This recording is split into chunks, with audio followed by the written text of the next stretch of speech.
Okay, cool. Well, you're just gonna have to remember what I said, unfortunately. Okay.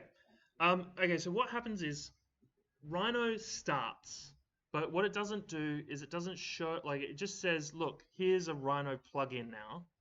There's a Rhino tab, and we can load, if we click on Rhino in that tab, that opens the Rhino window. So see this Rhino, I'm going to close this Rhino. Actually, let's just copy this over.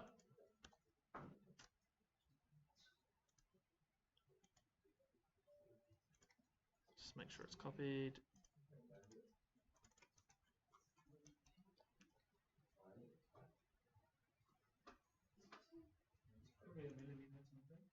It's there.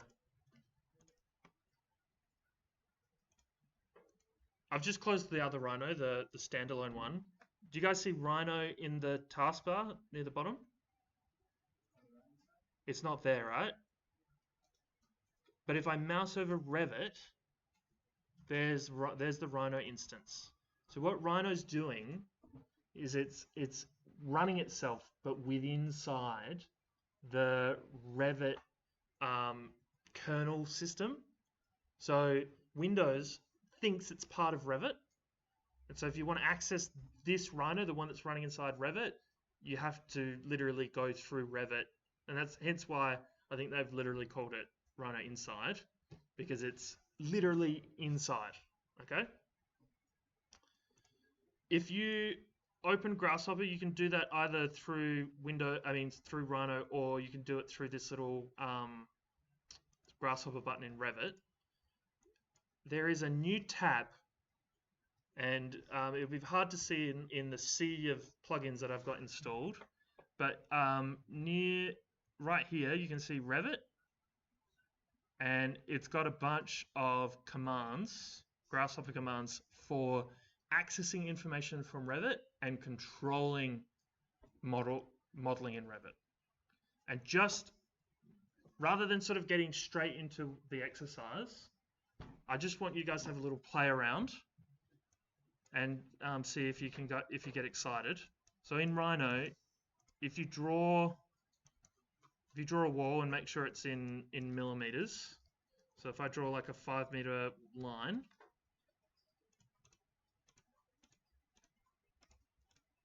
that's not 5 meters.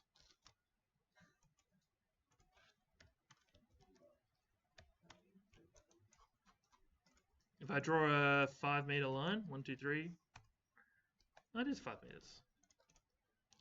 If I access that line, bring that into Grasshopper,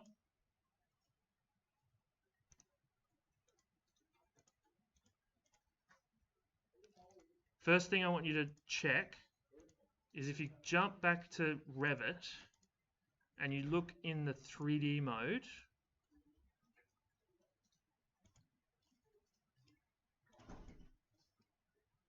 oh, I can't see anything. Can you?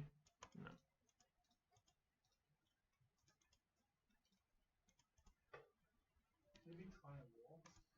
No, you should be able to see lines, but maybe we'll... Huh? You can see like there's a green line, right? Yeah, it might just be mine's cropped or something. I'm going to go back to site. Plan. You can see it? Now that is Grasshopper geometry. So it works just like the dream world that Grasshopper is, right? You can't select it. You can't pick it in Revit. It's just a visual display of Grasshopper. You can see up here, there's shaded, wireframe, and off, which is just the same as the display settings in Grasshopper. So you can turn off whether or not Revit is going to display the geometry that you're drawing in Grasshopper. And you will probably be doing that a lot because Grasshopper is very good at doing display in Rhino. Rhino is a very efficient display engine. Revit is not. So you might play with a slider and see something move quite smoothly in Rhino, and Revit will slow that whole process down. You move the slider and you'll feel that clunk. So you'll turn off, if you want, you turn off the display in Revit if you want to speed it up. Sorry, how do you turn on the Rhino display while opening the browser inside? How do you turn it on? It should. There's a button. It's just if you go look in a view and this view's just not set to see it. I think if I move this line up, yeah, we might be able to see it. Maybe not. Oh no, I've turned shaded. There it is.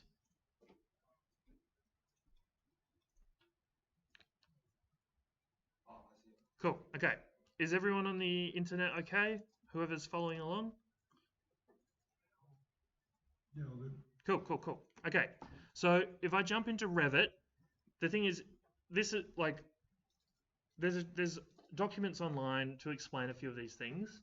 But if we just think about it, if we want to draw a wall, see there's a wall section here on the very right of the Revit tab. And by the way, I'm very much a ribbon tab advocate for Grasshopper, because if you only type stuff in, hello, then you only kind of know the options that you know, right? It's kind of like that knowing which document to download to get the right dimensions. You only know the ones that you know. Whilst going through and sort of exploring a plugin or exploring a section like this Revit through the ribbon, going to seeing wall and going, okay, well, what's actually in here? We've got add wall by profile, add wall by curve, query walls, analyze walls. There's a whole bunch of stuff there. I suggest go and explore this particular plugin to see what's available. And I recommend that because not of necessarily what you might be doing in this course, but what you might need to be doing in Revit in other courses. What I do know is no one can tell if you make something with Grasshopper and put it into Revit, no one can tell that was made with Grasshopper. So if you've got a class that says, no, we want you using Revit, we don't want you using Grasshopper, you can only use Revit, guess what? They can't stop you from doing that. They have no way of knowing. So if you want to do things different ways, you can, and it's worth sort of learning all these different things. So let's go add wall by curve. I'm just going to throw that curve into that. It should work by default. It's yeah. This one? Yes. Add wall by curve. I'm plugging directly into the curve. It actually shows me the three-dimensional geometry in Rhino. So it's taking the actual controls for making a wall and producing that in Rhino, which is great.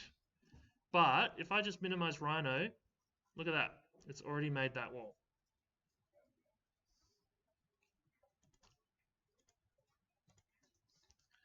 So can I just add one little quick thing on here? You can, yeah, sure.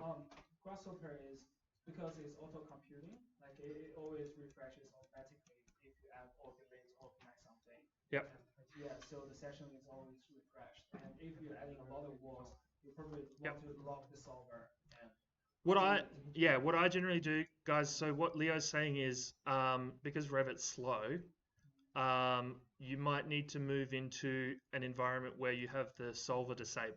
Or you just do a button or something? Yeah.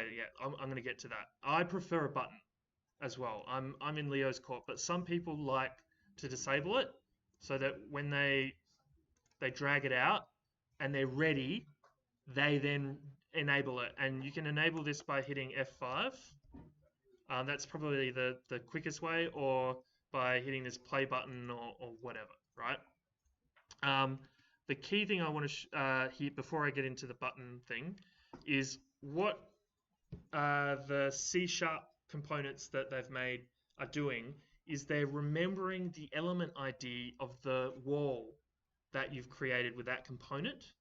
And so it, rather than baking and you end up having like 10 different walls just because you've edited it, what it's actually doing is it's replacing everything that component made with whatever's new. So just by stretching that wall out, it stretched the wall out in Revit. If I jump back to Rhino again, and I put on that disabled solver, and this is why I need. Now we need 3 screens. Yes. Revit, Rhino, Grasshopper.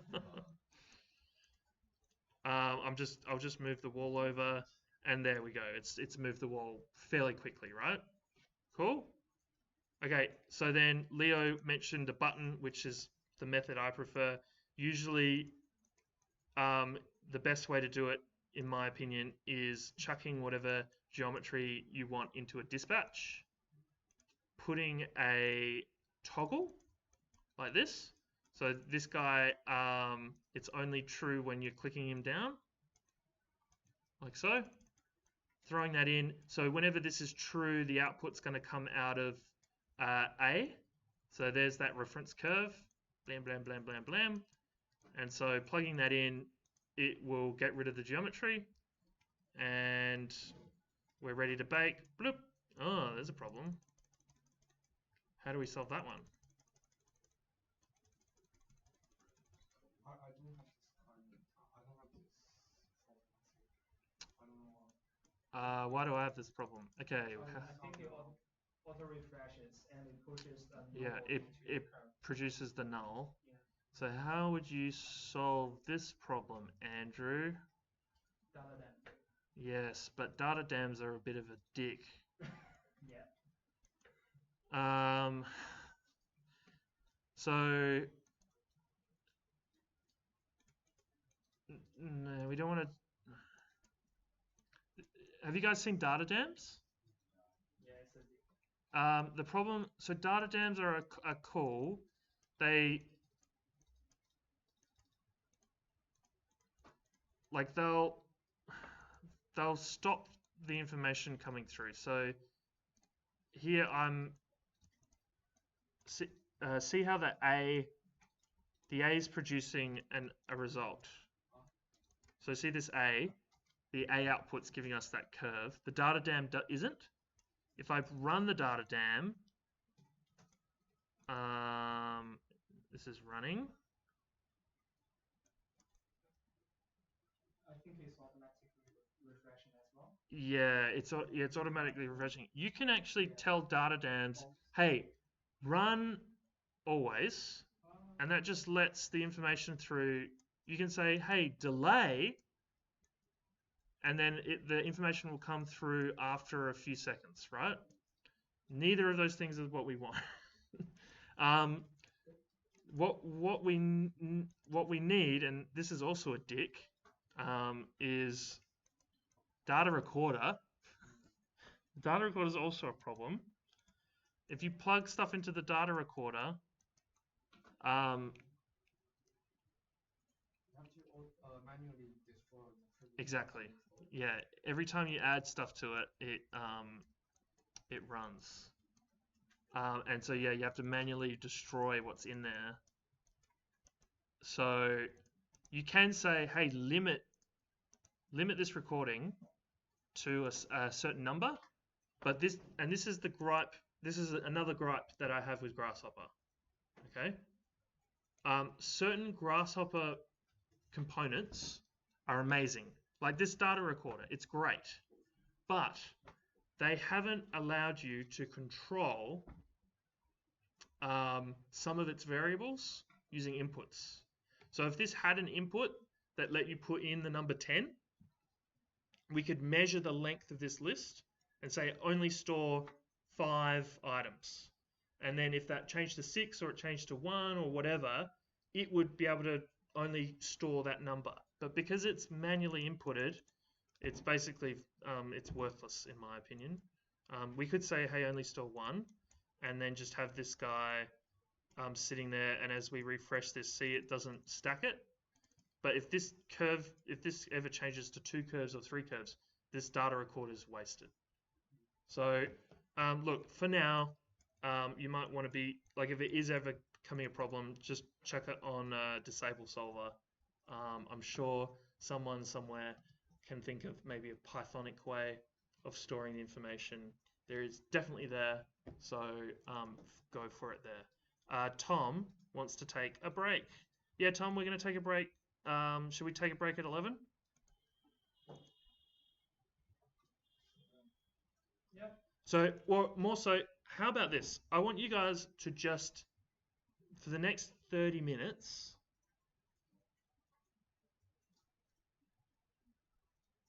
just have a play around with it. Have a play around with what you can push into Revit. There's a whole bunch of, there's walls here.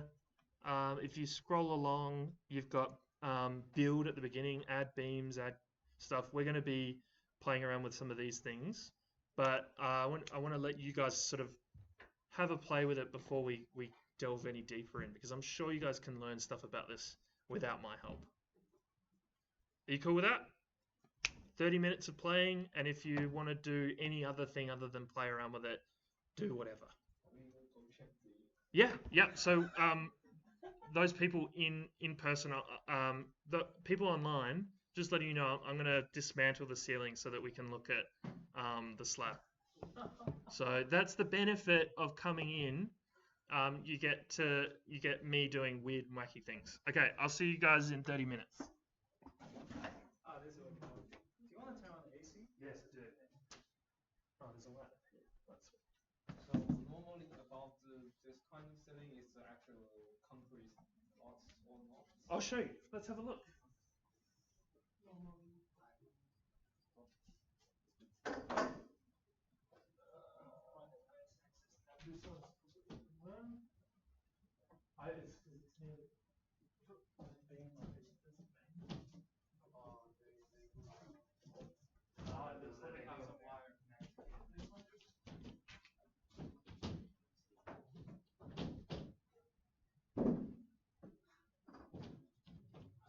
Maybe we should take a video and share this. It's going to be working at it. So.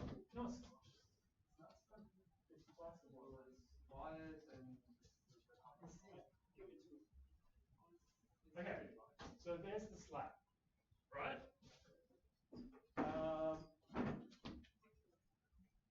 If you guys grab a table, Just be very, very careful. so it's your own. Are you happy to stand on the table and have a look? Go have a look.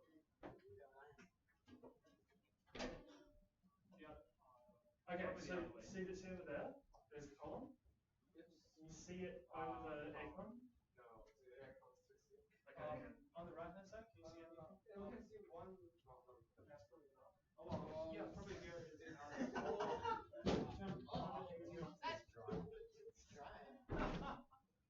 Okay, so look here. Got insulation? Yeah, I can see that, yeah. Not everywhere's insulated. Yeah, There should be insulation, right? There's the column, Oh yeah. right? See I can this? see it. Yeah, I can see it. That's a cladding on the concrete column. So there's the concrete column that goes up to the slab, and you can see there's no beam. So there's no beam that goes from there to there. It's just the slab. The slab is doing the structural work. Okay. Yeah, it is the beam.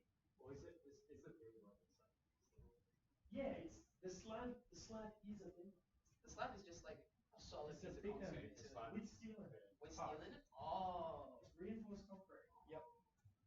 Right. Okay. So This makes more sense. it's called rebar.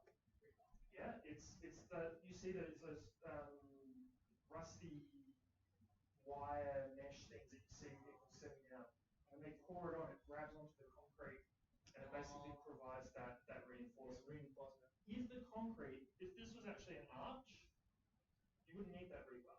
The rebar's there to provide tensile strength. So the tensile and also torsional and huh? So just like a Okay, concrete actually, yeah, concrete is very good in compressive force. If you go to pull it apart though, it can't handle it. It just crumbles. yeah. Right? And so by combining those two things, the concrete effectively still says, okay, I'm stepping in. Okay. So there's insulation. You can see here there's a light fitting, and there's the aircon running through. But this ceiling is also supported by the slab, right? These guys, all they're doing is they're holding this up. Go have a look at it. What do you see? They're hung from the slab. Oh. So this is a hung ceiling. That's what it would be referred to, a hung ceiling. And so you also hear about curtain facades. Curtain facades work just like a similar way. They're just fixed to the slab. The slab's doing all the work, and it's just hanging off that. Is there anything else up here that I can show? Have a look. You see all the cabling running through for the fire detectors, smoke detectors. This particular room, for some reason, doesn't have any fire sprinklers. Yeah, it's it's a mess, right? Well, new buildings are Huh? new buildings are generally that, but if it's above ceiling, it's Yeah, they like whatever is behind the ceiling. You'll also find when you've got fire sprinklers in here, there'll be a grid of pipes running through. By the way, whoever thinks it would be funny just to let a fire sprinkler off, just warn you, the water in those pipes sits in there for years and years and years. It stinks. It's an absolute, it's awful. So if it's like, oh, it's just a bit of water, no, it's a fuck ton of water. Also, I wish I had one. There might be out in the corridor. Show you the corridor. maybe the facade is not well. No. This is cool. Everyone has seen a movie where some dude like puts some fire up to one of them and it breaks, or they pull on a thing and they'll break. That's not actually what happens.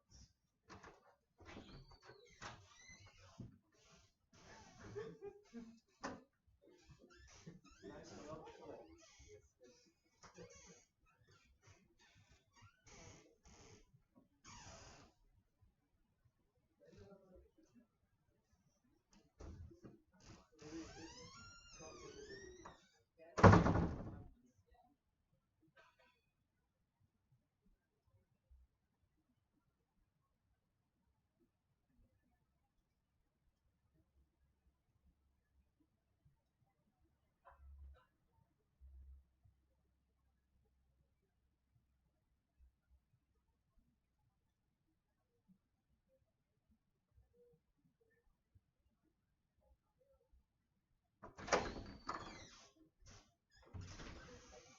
So look, the next time you see one, have a look.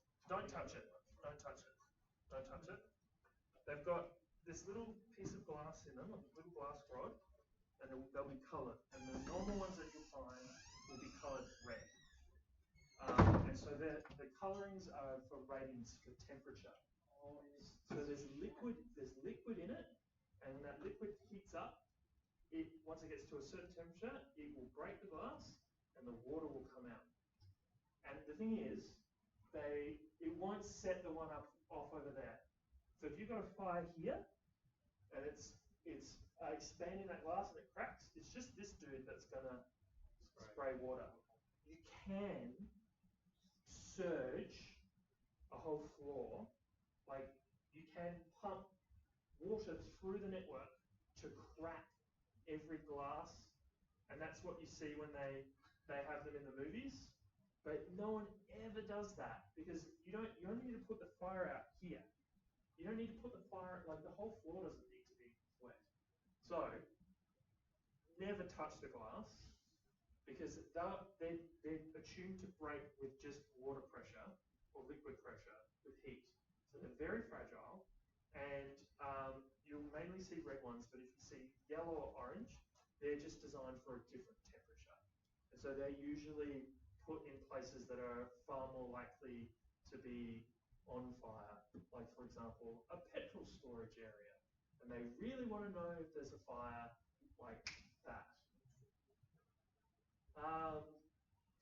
Is there a good background story you want to share?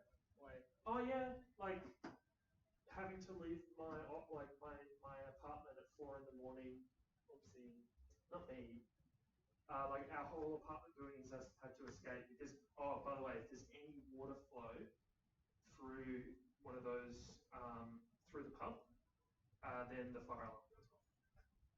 So smoke alarm, fire alarm. Carbon monoxide alarm, fire alarm. Water flowing, it's a still static water system, fire alarm. So fire alarm goes off, everyone has to leave. So our whole building's standing on the ground floor, and in our lobby, the building's lobby, there's just water like pouring out of the ceiling because someone had used it to hang as a clothes hanger.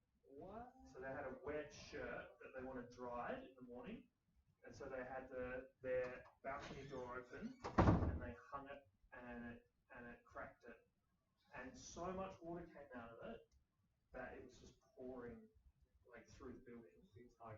So this is the other thing. Floor slabs should be designed to be waterproof. So I can flood this room, and there shouldn't be any water getting through to the next slab. But remember what I said about buildings moving? Yeah. There's cracks. You get cracks. And so this building was old enough that you've got cracks going through the whole building. So it was like 7 stories up. So 7 stories flooded, 7th floor flooded. And then water started leaking into the 6th floor, which then started leaking into all the way down to the ground floor. How much would it be on 7th floor? I have no idea how much it costs, but it was very expensive. Oh, yeah. Yeah, so don't fuck with fire sprinklers. Another story, just a fun story. I was working at Mott McDonald's office in Adelaide. So I was working for Cox inside the Mott McDonald office, and the Mott McDonald office in Adelaide was purely just project managers. And whoever does become a project manager here, I mean this in the kindest way possible, but project managers are just professional assholes. It's just, I'm going to take my assholery and get money from it. That's what it is. And so these guys were absolute pricks. I hated them. That's so much. I love Motts in Sydney. They're great. Motts in Sydney are fantastic. The Motts team in Adelaide, I can't imagine any of them are still there. They were pricks. And so we were shoved in the worst place in the office, right next to the toilet, in the server room. And we're the furthest away from any window we were there. I was next to the server room, and there was some work happening above. Like there was construction work in the floor above us. They were fitting it out. And one day I was just sitting there, and I heard this dripping noise, and I thought, someone's left the tap on in the toilet. These assholes don't know how to fucking turn off the taps in the toilet. We're in Adelaide. It's fucking dry. So I went and checked the toilet. There was no leaking in the toilet. So check the ceiling. No, and I just sat down and I just like, that's definitely water. So I'm like, listen at the server room door. It's locked. It's locked. So I went up to the IT guy and I'm like, I feel like I can hear water dripping in your server room. And he's like, fuck off. Basically. I'm like, no, I'm being serious. He's like, there's no taps in there. There's no aircon. There's no water dripping in there. Are you pissing up against the wall or something? I'm like, just check it. And so they came over and opened the door, and it was raining in their server room. What was his reaction? Huh? What was his reaction? He was like, oh fuck. Holy fuck. Fortunately, the room, there was the part of the room that was raining wasn't on the surface. But the floor was very close to the servers and close to the power points. And so I immediately rushed to go get like bins and put them under the leaking part of the ceiling. And what was interesting was the ceiling was slowly also growing where it was dripping. So we got all the ceiling panels off so that it would only drip, like it could flow faster, so it wouldn't flood. And then we were just basically grooming the water away from the server, whilst they went and worked out what the fuck had happened upstairs. Someone had left a tap on during construction. And it had flooded a whole fucking floor. Yeah, and so the one crack in that floor was right above this room. It could be a penetration or something in there somewhere. It wasn't a penetration. It was a crack. How old is that building? I don't know. It's probably from the 80s. So what kind of like waterproof system was put on the slab? Huh? Well, you just saw there. There's no. Did you see a rubber or plastic lining? No. Oh, there's nothing, right? So it depends. It depends. You can put waterproof linings. You can just rely on the fact that concrete will soak up the water. Usually, concrete soak up certain amount of water. If it's something that usually got wet, like kitchen or bathroom, usually waterproof the entire area. The problem is you don't want it to get wet. Because what's inside? What's inside this slab? No, what's inside the slab? And what happens to steel when it gets wet? And what does rust do? Like if you go look at a rusted steel element, is it smooth? What happens to it? It grows. Have you guys heard of concrete cancer? Like, Is that the concrete stuff? Yeah. well, getting rusted is actually not too bad. It's this is the thing. When you see that rebar, why is it rust colored? You've seen rebar put down in slabs, right? Why is it rust colored? It's pre-rusted. Yep. It's pre-rusted because that then produces a layer of protection so that if it does get moist, you don't have that expansion that creates that concrete cancer. So that's what Leo's saying, like water and rust isn't that much of a problem. But that's not to say that rust isn't always perfect. And all you have to do is get one certain part of it wet and you'll start getting that expansion. And what can't concrete handle? Tension and bending. So it bends it and you get that crack. Concrete cancer. And the thing is, when people go, concrete cancer, it's because you literally have to fucking dig out that whole area of concrete. Like literally excavate it, clean up the steelwork, and then re-pour it. It's very expensive. Cool. So yeah, learning things that matter. How buildings get put together, a little bit. You can just search for images online for column systems. It's so much better just opening up buildings and having a look.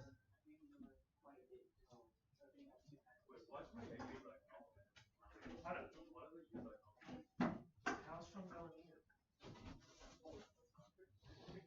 Also, I can tell you now, aluminium is not immune to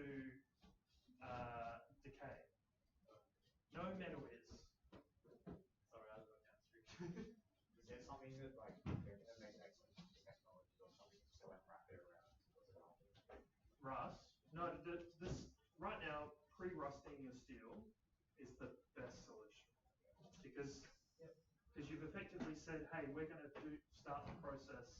So it's sort of going to retard it and doesn't really act as We have a film of Kind of. But doesn't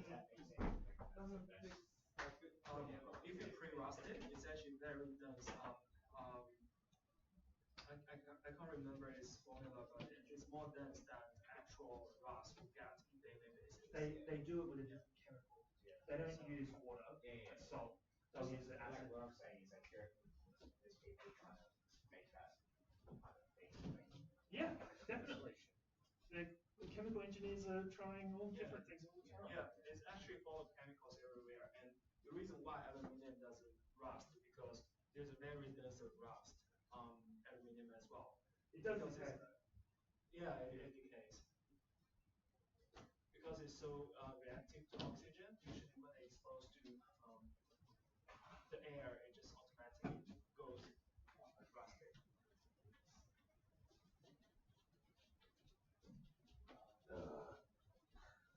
Maybe It goes in this way. continue the other side. We're not gonna be very good subbing, are we? Huh? We're not gonna be very good subbing. Oh, you want to bet? They fucking just shove this shit in. They don't give a shit. So.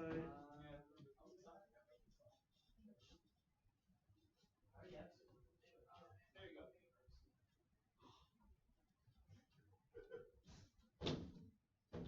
It's fucking black thing.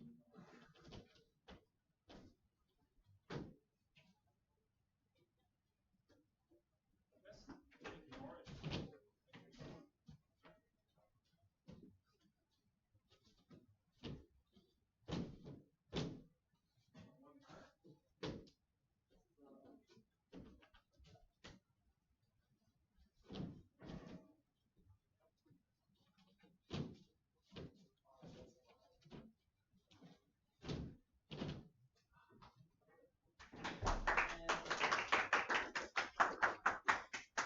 It looks so different. I'm starting at break it all, or Pardon? Pardon? Is that break now? Yes. Yeah. 13 minutes. 13. I get some. Wow. Just gonna get water. Have water. 15 minutes. Just gonna get water. Some water, G. Even up. You gonna get food? I'm literally getting water, going to the toilet, and coming back. Yeah, alright.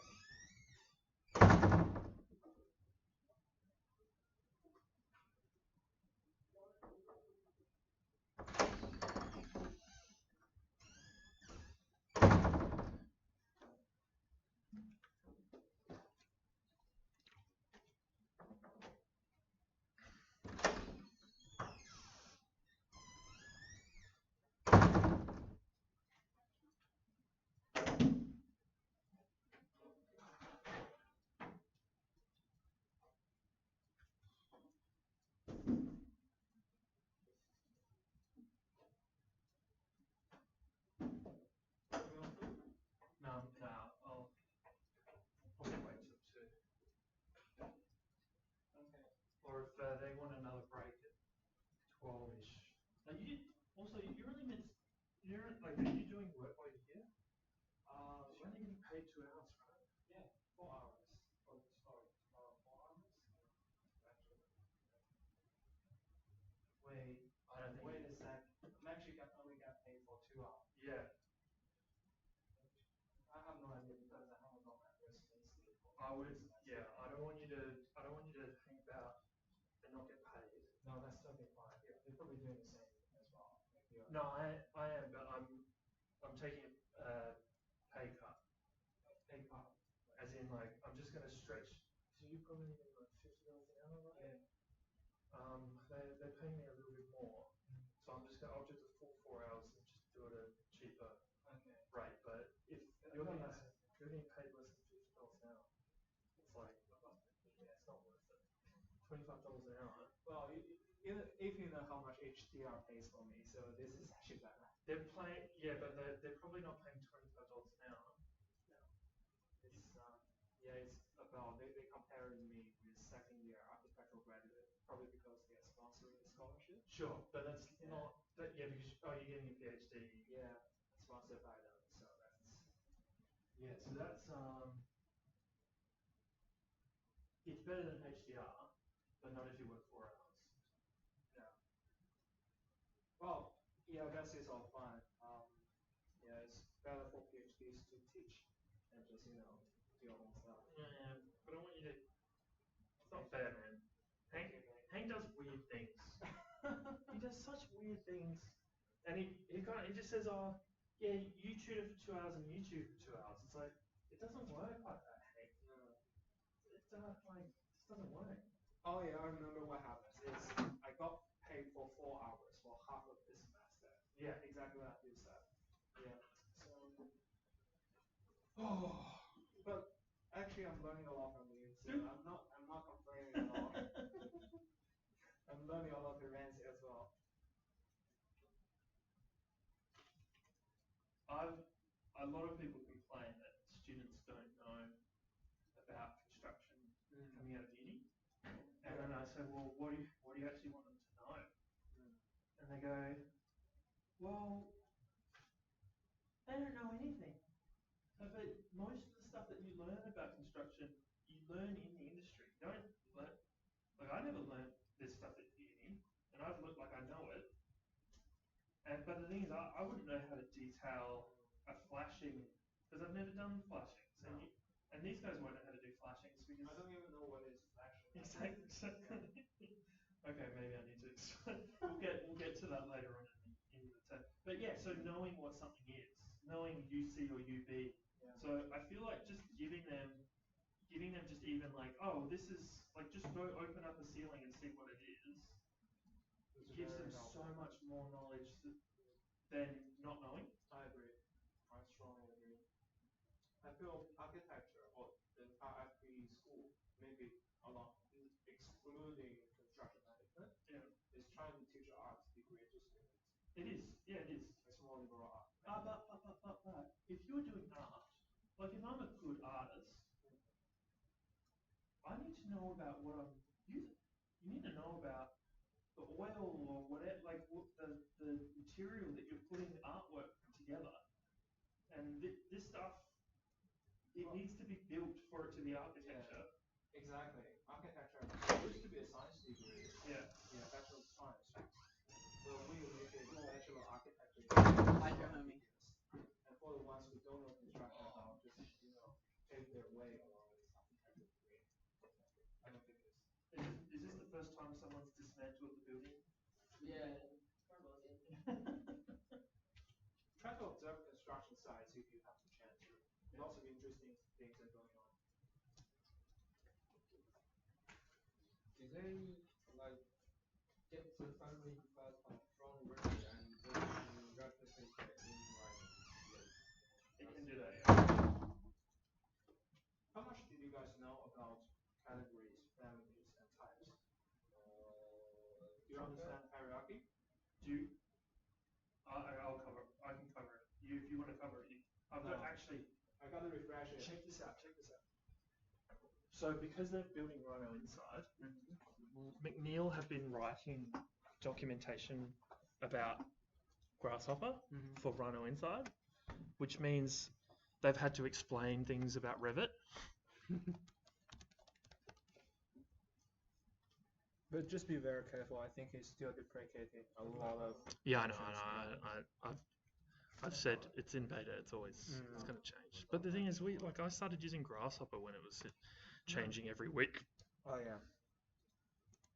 Grasshopper is so classic.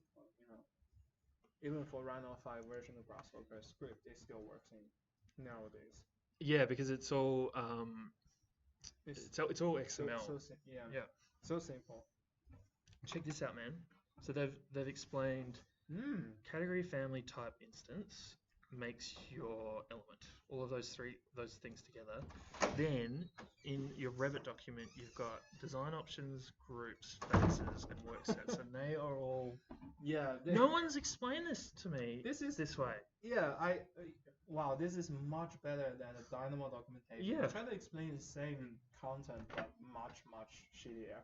So I'm gonna run through this in a sec. Okay, this is good. This is really good. Huh? Pardon? We sort of remember this, right? Have you seen these before? We've seen. Oh, not this. The Rhino inside Revit though. Well, yeah. The guys are making Rhino inside Revit are documenting and explaining Revit better than what Revit explains it. Well, they charge for classes for training them, like what the BIM group what's it called, BIM group? CAD group. Mm. Yeah, all of that does. Man, I hate Revit. And This is cool. The fact that they've gone, okay, I there's like this. quite a bit in that one. yeah, Like, I sort of understood it after a while. In what? Revit. Yeah, he didn't understand. Huh? He didn't understand Revit with the lectures that we had.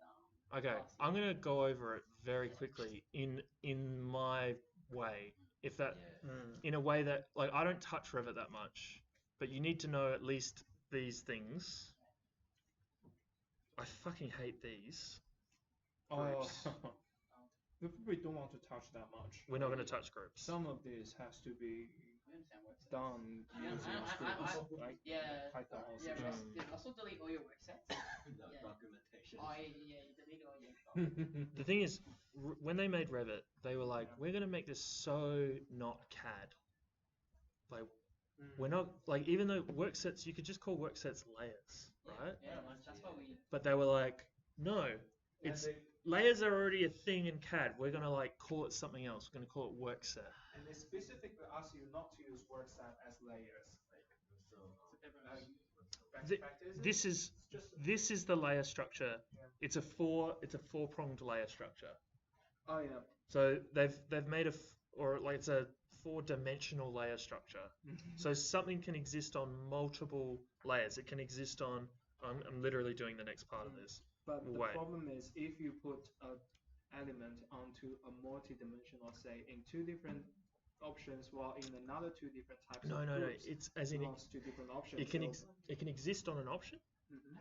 It has to exist on, in a group or not On in a group. as well. It has to exist in a work set Yeah. and also in a phase. Yeah, it exists in phase is almost like a property to everything. Like that's easier. Yeah. So, but those four layer structures. You then turn. If you turn off a phase, that turns off everything in it, right? Yeah. But that, even though that's in this group, that it's hidden. Yeah. So well, phase is easier, but say no, same with option work and group. sets and same with options. The problem is You can turn multiple options off. yes, Yeah. you can. If it belongs to different option Yes. sets. Yeah. But if it's in the same option set, but you have groups that may have to join with something, you're just creating disaster. Yeah.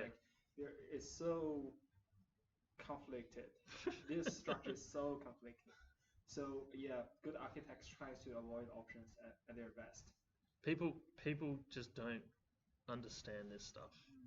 Yeah. They're never taught it. Even only the only people that really get their head around it are the BIM managers. Oh yeah. And they're quite expensive. Well, not only that, this course is kind of trying to make BIM managers. Yeah. So some of you guys will come out as BIM on a pathway for becoming BIM manager, huh? BIM technician, BIM model managers, like entry dogs. If you actually look at like content creation is probably the first thing that a BIM manager ends up doing. Yeah. And then they end up climbing the ranks into a senior BIM manager role. Yeah, like cleaning up the models. Teaching people how to use Revit. Oh yeah, all the time. Auditing. I do that. Doing clash detections. Oh yeah, the clash detection. That was fun. So you guys had to do clash detection? Yeah, my group didn't know how to do it. They saved all their stuff locally, and they never actually sent stuff to the cloud. Yeah. So when we were doing clash detections, like the day before, it was like, oh, there's no clashes and stuff, and then suddenly there's like 4,000 clashes. I'm like, oh. The thing is, if something just touches something else, Yeah, it's a clash. it's not clashing. So if you've got 0 clashes, something's wrong, right? You don't have a building. So You have to change the project. Yeah, we have to change the model. Also, I'm still confused what's due next week, by the way. Like, we're still feel quite in the dark regarding that. well, you'll stay in the dark. No, okay. Do you want me to really? Do you want me to lay it out? Yeah, I'm still confused on what's actually due next week. I want a PDF. This is minimum. Minimum. Is there like How many pages? There's. Hey Andrew, did we get a chance to review their work? We will do that today. Yeah, We've let's still do got a few hours. Yeah. I didn't really stop. We've had 2 assessments due this week as well. Hey, do it now. of it. I ended up just rewatching all of last week's lecture. I need minimum one PDF, one 3DM, and one Grasshopper file. 3DM your file. This section. If you've got a Grasshopper file, You have to. you've got a 3DM, right? So I need whatever you've done in Grasshopper and 3DM in submitted.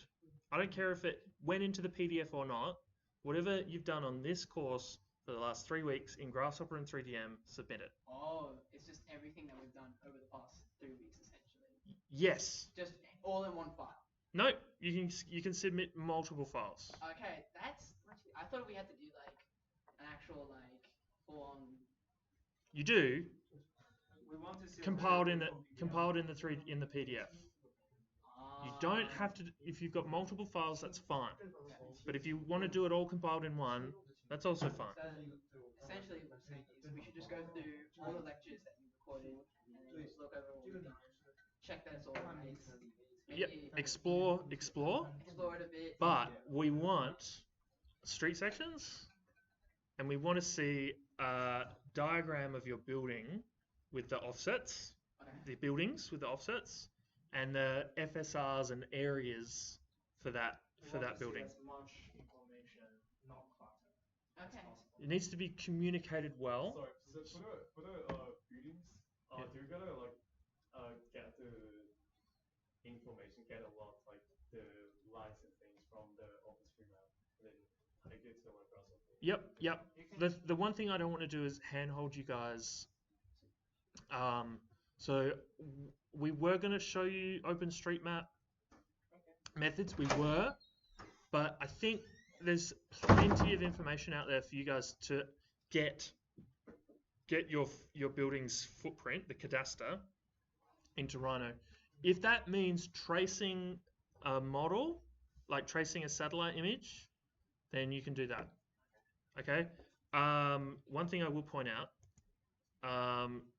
it's 11:33, so everyone's off their break, so everyone should be here. They're not here in person, but whatever. no, it's not even that far. It's like 5 minutes. It's like 5 minutes just down there. Google Maps is in the web Mercator projection, which is what we're currently looking at here.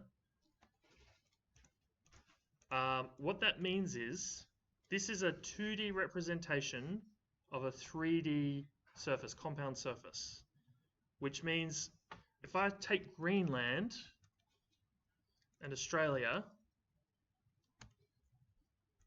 and we actually drag Greenland through that projection, it's actually only this big compared to Australia. Oh. Okay, because this is the top of a sphere, right? And if you take the top of a sphere that's this small and you stretch it out, it becomes very, very big. So Antarctica is not this giant strip of land at the bottom of the Earth. It's a cap. It's a cap of land. So cool. Okay? What that means is, if you're ever looking at the world in 2D, there is going to be some distortion. And so if you go and trace something, if we just go and trace New South Wales in this system and measure its area, it will be different to the actual area of New South Wales. And you might find that your site will be a different size to in reality. It doesn't matter so much for this assignment. We're not building a building, so being 1 meter off doesn't matter, okay? But if you ever are actually tracing something off the internet in New South Wales, I suggest going to this website called 6maps. The reason 6maps is good, other than the fact that its satellite imagery is quite detailed and useful and it's free, it is showing you Sydney in the Sydney projection, not Web Mercator. So if I draw something and measure the area in 6maps, it will be giving. So if you take a screenshot, for example, it'll be more accurate than getting it from Google, because of that distortion. Okay, so 6 maps. From that, you can go find your site and trace it if you really want. I'm cool with that. If you do trace it, you can see there's a little scale bar on the left there to get your scale right. So you can go find Macquarie Park. Macquarie Park's like up here somewhere. You go over tracing stuff in like the first lecture, right? Pardon? You go over tracing stuff in like the first lecture. Just now. No? What do you mean? You can. Oh, look, it's pretty simple. You take a screenshot and import it into Rhino. Do you know how to do it? Do you need me to talk you through it?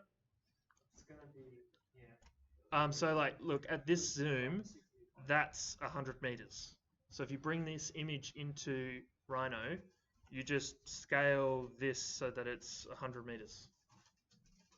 So for the, you want us to do the lanes and things, but like, it has a certain like 3 map. So I want you to redesign the roads. oh, wow. Look, we're only using Macquarie Park as an example here. We're going to change things. I want you to design roads because you might have to do that one day. Someone's done this work, right, already. I want you to redo it, change it up a little bit. The key thing is I want you to think about what you need to communicate. I want you to communicate the boundary of the building and also what's achievable with the area. I want you to show that you're meeting the FSR or meeting the maximum height, and I want to see what the street sections you've designed are doing and what their relationship is.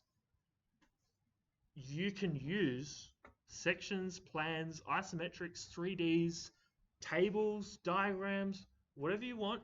You can even use text. I'm going to tell you now that's the worst thing you can use to try and communicate that to us. Okay? As I've said, I believe the best way to learn is to fail, and you guys will probably struggle at this, and I will tell you where you failed. Okay? But that is the whole purpose of this learning exercise. So that's why it's important to see your work as soon as possible so we can give you feedbacks as well. So if you haven't worked on something yet, maybe this is the best chance to just start catching up. Okay, this Rhino exercise is going to be quick. So, because it's fairly simple. I hope that I always say that about Revit and then it fucks me over. Oh, it's just simple in Revit, and then Revit goes, fuck you, Andrew. Yeah. Okay, so grids. I can tell you now, if I was starting my own job and it was just me starting it, I would be making my grid system in Grasshopper. If I join a job, someone has made a grid system already and they've done that either in Revit or in AutoCAD or whatever. I can tell you now that grids can be some of the most important things ever. Ever, ever, ever.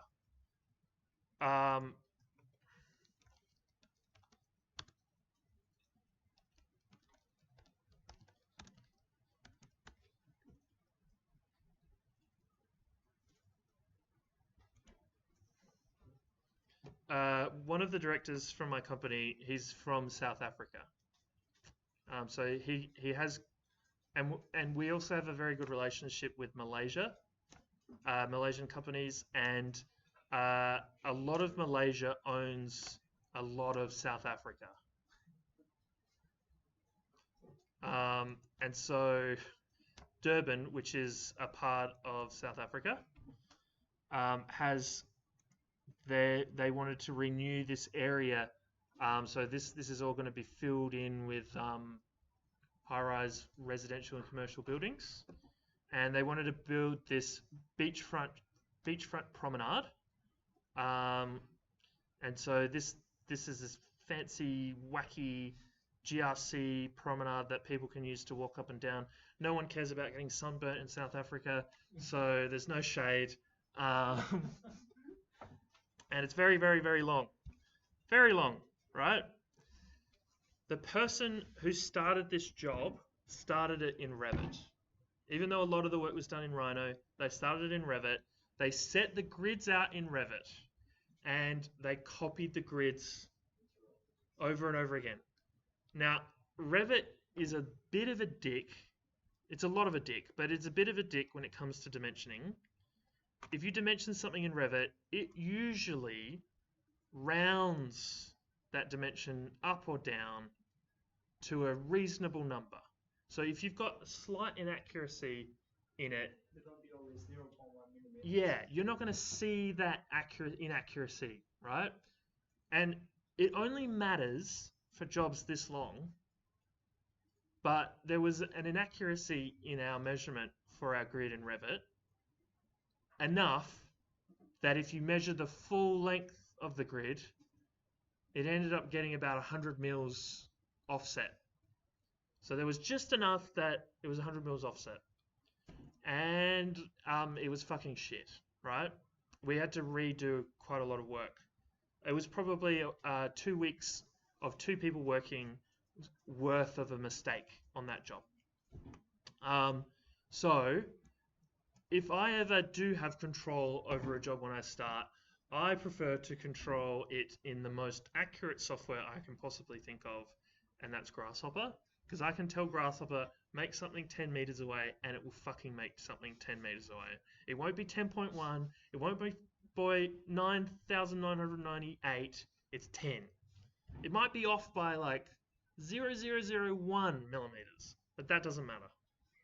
So, but I want you to know that you will end up finding that you will have files set out like this, like a DWG from someone, and you'll probably have to reference grids in via that DWG, that CAD file.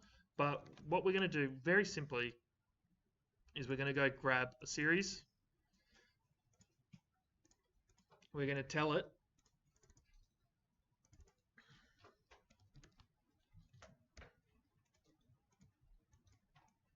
how far apart we want our grids.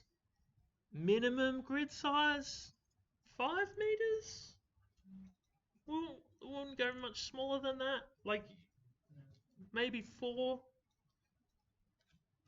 maybe even 3 on some jobs. But yeah, just make it 4. So 4 to 10. That's making a series that's going from 0 to 9, and then we can control how many grids we want using a slider. Basically, any means of generating numbers is what you kind of want here with this grid system. You might want to increase one of these. You guys should know how to create like variable dimensions, right? Like, oh, we want 10, 10, 10, 15, 10, 10, 10. What's the number for that? Cool, easy. So we're just going to use a regular system at the moment though to plug in some points along the x-axis, and we'll do the same thing for the y. And if we actually no, we don't want to do that. We want to do this.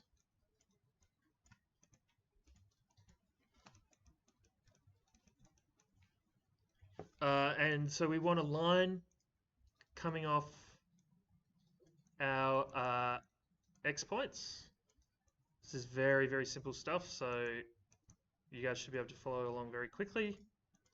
We want that pointing in the Y direction, and the length, we'll just chuck a slider in there for now. There's our length. Let's make that. Actually, we can use the final number of the Y series for the length, I think. No, we can't. If it moves, we can't. Let's just pump this up. However you want to generate these numbers, you can. So we could measure a bounding box and produce the lines from that bounding box, whatever. Like, let's do that.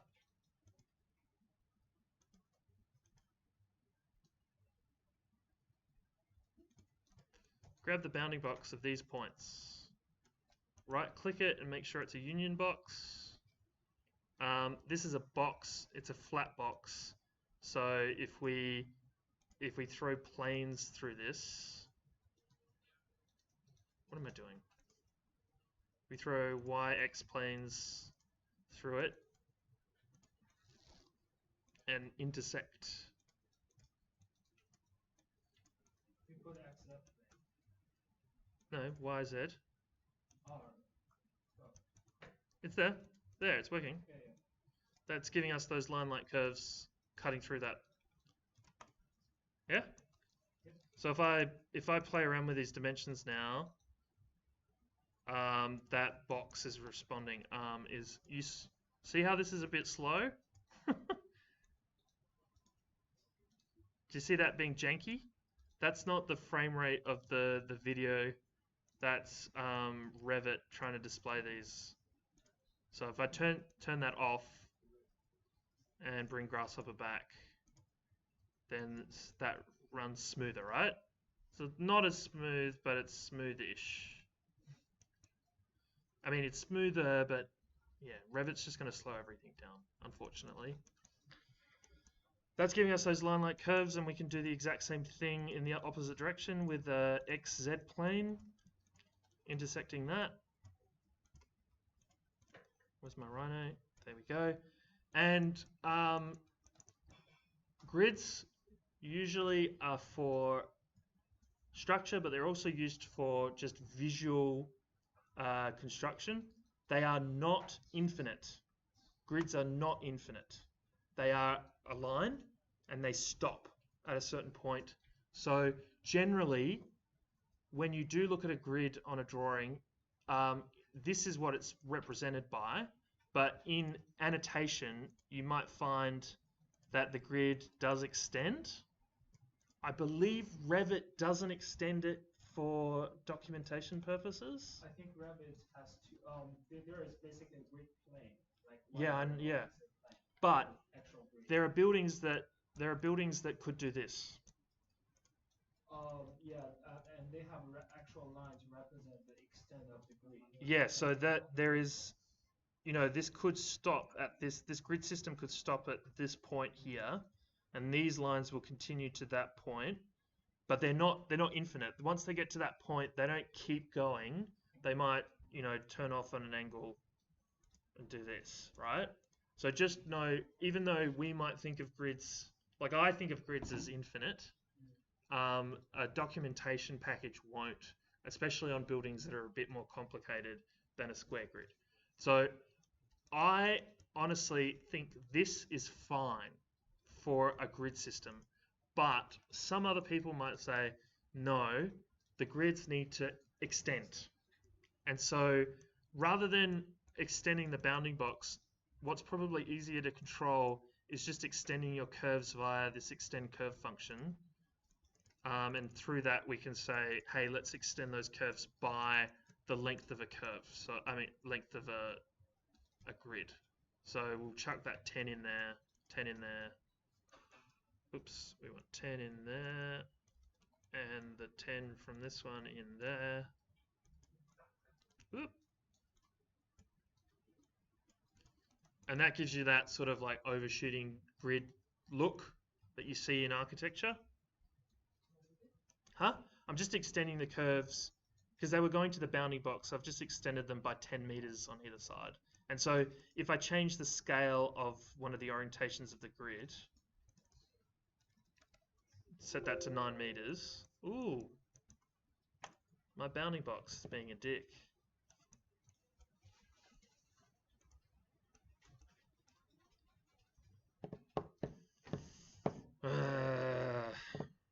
Let's also just scale this bounding box a little bit.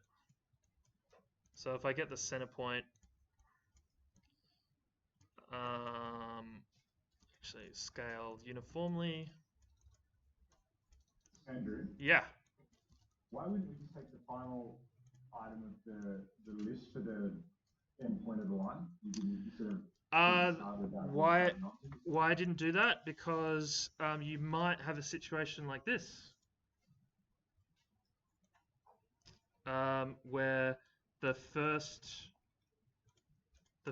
point like isn't at 0, and you'll find that when you do actually start setting buildings out, the origin point of your model will not actually be anything relative to your building.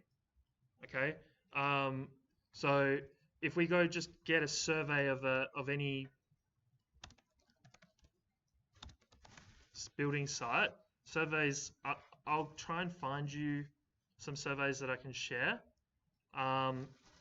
Surveys are oriented to the Sydney coordinate system. So 6 maps is a great example. It'll actually tell us the Sydney coordinates.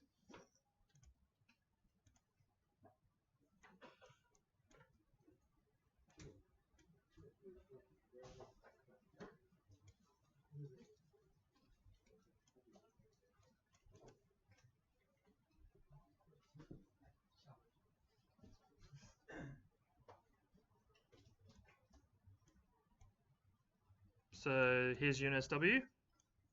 Here's us. We're in this building, the square house. So if I use the coordinate tool, the lat long of this is it actually going to tell us. So that's the lat long in minutes and degrees, etc. It's 151 degrees and negative 33 degrees off Greenwich Mean Time. But if we go to MGA 56 and we want it in GDA 2020, and I'll explain this maybe another week. But there's the coordinate system there. That's the coordinate system that you're going to get surveys in normally in Sydney. And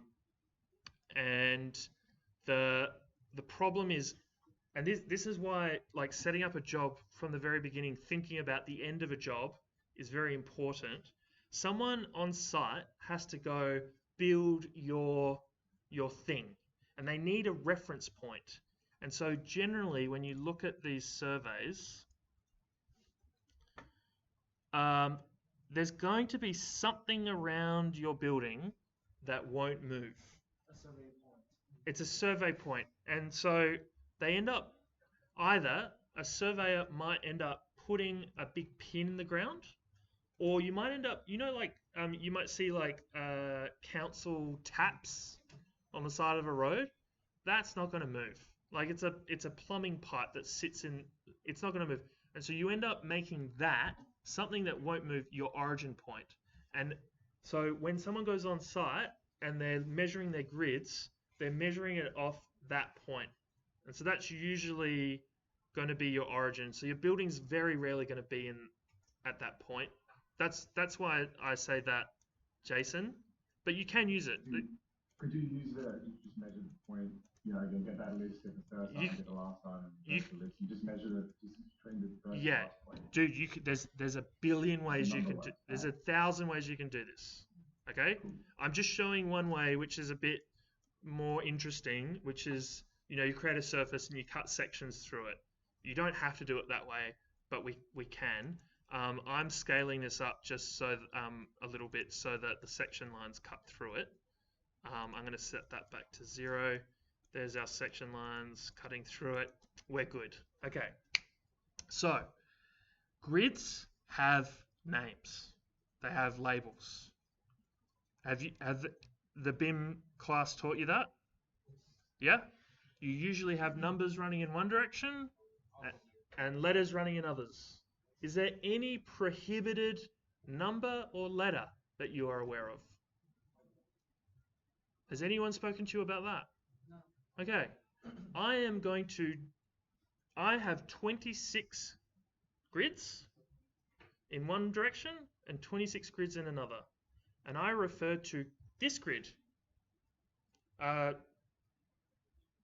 everyone on the webcam can see? What grid am I referring to? I've written it down. I've written this down on a piece of paper. Which grid am I talking about? Am I talking about 1, I, or L? So we don't use lowercase letters. Okay, we only use uppercase. So it could only be I or 1. And depending on your font, depending on if someone's writing it with a pen, we never use I. And we never use O. Okay? If you use I or O, you are fucked. You could cause the worst errors in the world. Oh, we're talking about grid reference 25O. And someone thinks you're talking about grid 250 or 20, grid 20. Right? And you're right. People, you're going, are people actually writing stuff down? Yes. People hand write on drawings all the time. The person going around site, they're not walking around with a tablet, even though videos make out as if they do. They walk around with a printed out drawing that has markups on it, and they work it out. Or someone with a schedule is told, I need to install a door at grid reference blah blah. I and O, gone. They don't exist. Okay? So, when we go to make grids in Revit, there's a grid creation tool in the model section. There's add grid. That lets you control the name of the grid. And the names are really important. I personally believe that in a BIM model, even though you've got lettered grids, you should also have numbers associated with that grid. So we might have the regular grid section that goes 1, 2, A, B, C, D, F, G. I think somewhere there needs to be a parameter on that grid that says 0, 1, 2, 3, 4, 5, because it makes it easier mathematically to say in the X direction, go pick out all objects within 5 to 10 and within 10 to 15 in the Y direction, and that will the computer understands less than, greater than, much better than letters. And so, but we won't do that here. But I'm not sure you can actually even put parameters on grids. You must be able to, but yeah, we prefer that. I prefer that. But we're just going to use the names for now. So we will flatten this list of extended curves. So these are going in the X direction. It really doesn't matter if you use numbers or letters, as long as one direction is one way and one's the other, and you're consistent in that. So we can add those curves straight away, and you can see Revit immediately puts in, Rhino immediately puts in those construction planes in the Rhino view. But if I jump back into Revit somehow,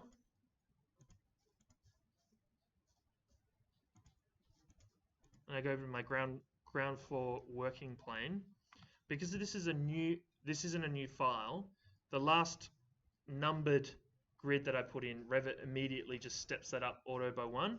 So it says 11, 12, 13, 14, 15, 16. Cool? Yes. Small question. Or LL, L2, L3, I3, yeah? If my scale or units is not right for my Revit, do I change it in Rhino or do I change it in Revit? Change. My line is very small, so you need to draw in millimeters in Rhino. Revit, if you make a metric Revit file, by the way, most of us, if we work in anywhere but the US, Burma, or Lithuania, will be using metric for our career. If you choose metric, then your Rhino file has to be in millimeters. If you choose imperial, your Rhino file has to be in feet, which you won't use. What if you install Pardon? I was just wondering, series, not the entire estate using the imperial. Yeah, you're right. You are right. A lot of engineering firms use metric. Pardon? Yeah. Because metric's just smart. It's smarter. It's a smarter numbering system. But I can tell you now, the people building buildings, like the guys buying timber in the US and putting a building together, are buying that timber in imperial. And we get imperial products here in Australia as well because it's manufactured in the US and we get it here. It's just the old system that just stick with us, maybe forever. Yeah. Like, and they sort of have justifications for your kitchen has to be at least 3 feet wide or something. Like you just can measure. It's feet. It's like 3 feet. Probably not 3. I'm just using a random number. 3 feet's about 90 centimeters. Yeah. Okay, this is a really good thing to remember is a centimeter. A ruler. You know those rulers that you put in your pencil case? Those are 12 inches long, which is a foot. And we have 30 centimeters on them. Is that a hand up? Yes. Yeah, so that ruler there is probably 30 centimeters long, right? Yeah. So that's a foot. So whenever someone says 10 feet, it's around 3 meters. Yeah, I would usually just remember like, because there's a 1 foot. Like 1 foot is 30 centimeters, which is equally to like the size of a foot. Yeah. That's how I use it. These two because I want this to start. Yeah, it starts with 2. Okay. So we're gonna control the numbers. Unfortunately, grids start at 1 normally, conventionally. I'd love them to start at 0. Get some Grasshopper indexing, computer science indexing, but we'll start this one off at 1. So with this series, we can make another series. We can measure its length. So we'll do that. We'll create a series. Oh no, we won't. We'll just use this number here. So there's 6. We want that stepping up by 1. And we want that to start at number 1. So there's 1 there. And we're going to use, just as a safety net, I reckon we need to plug this through a text parameter. So what that's doing is it's just making sure that it's a string. I'm just being careful there.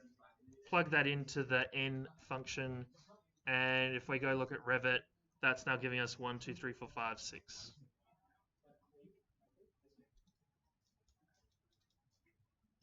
Wait, sorry, could you start with the series one more time? Yeah. All we're doing is we're making a series that is the same length as our grids. So the grids in one direction, there's 6 of them. So we're just matching that. We're making a 6 long series that starts at 1. It steps up by default at 1. We can literally use that variable twice. And we go 1, 2, 3, 4, 5, 6. That gets put into a text parameter. The only reason I'm doing that is to force it to be text. Because I'm very confident the parameter in Revit is a text parameter. Oh, what happened there? And then if I reset that, rebake it, it pushes those 1, 2, 3, 4, 5, 6 back into the model. Does that make sense, Tom? Yeah, that makes sense. Cool. Okay. So, what if we want to make a letter sequence?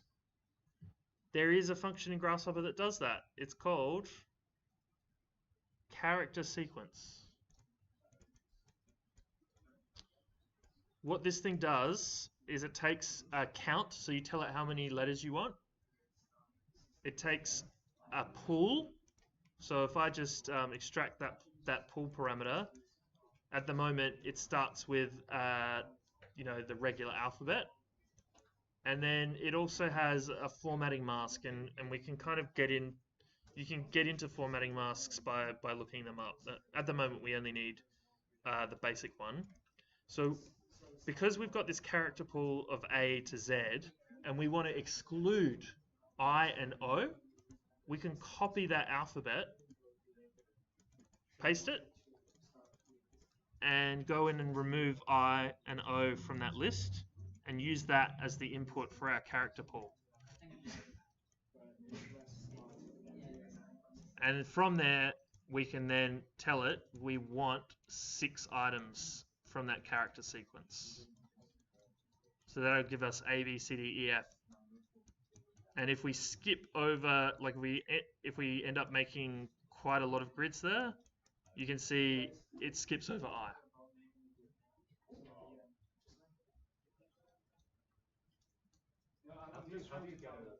I know. So I've made it, just for the people who kind of missed this in the room, we've made a series. We've made sure it's turned into text, and we're plugging that into the name of the grid. That'll automatically is that what you guys were actually trying to work out there? We're trying to figure it out using schedules in Revit. Oh no, fuck Revit. Yeah, it kind of sucks. You have to type it in manually, right? Yeah. Which sucks. Yeah, it sucks. This thing, when you create the grid, lets you control the name. So we've got the text series that controls that, and then with our other grid system, we've got a character sequence. We've made sure that the pool of letters has I and O removed from it. We're telling it we want X number of characters, so that's giving us A, B to K, skipping I, and you plug in to N.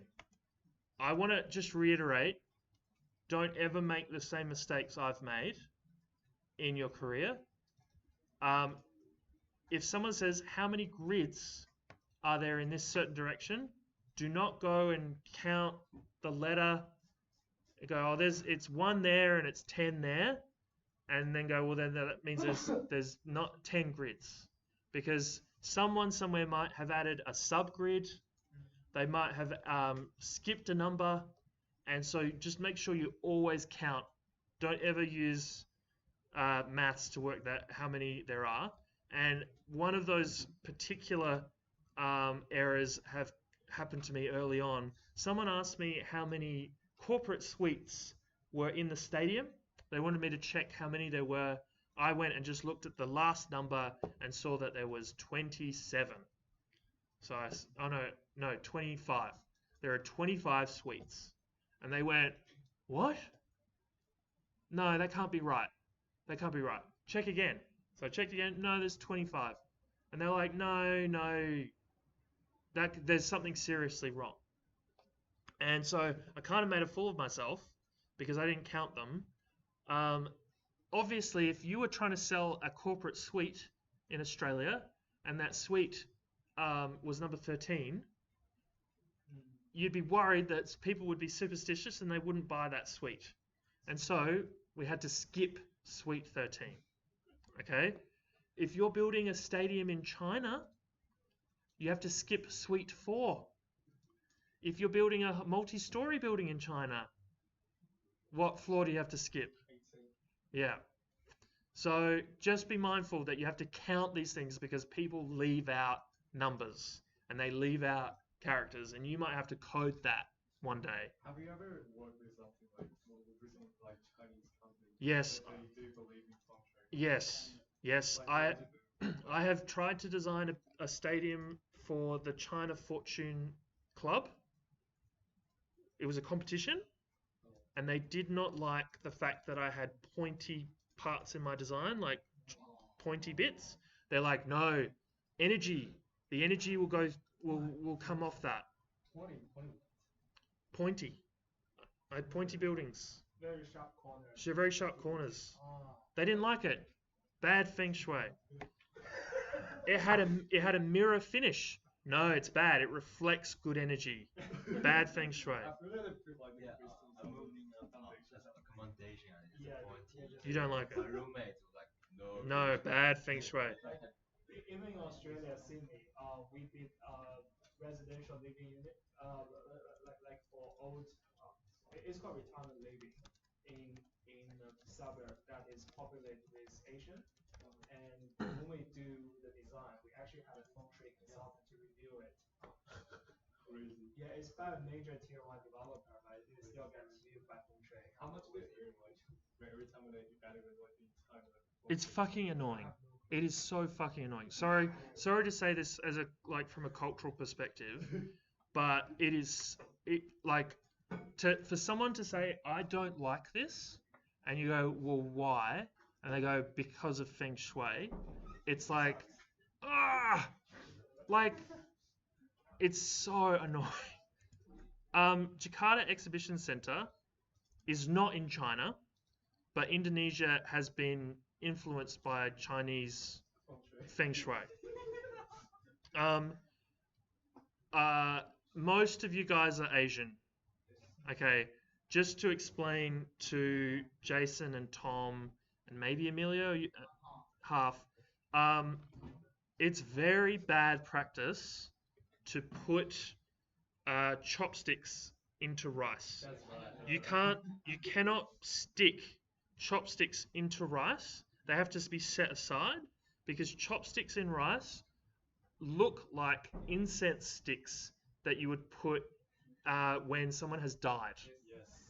Yes. And so it's a very bad omen to stick chopsticks in rice. In Japan, and I don't know about China, but you can't actually hand food from one person to another from one set of chopsticks to another. Can you do that in China?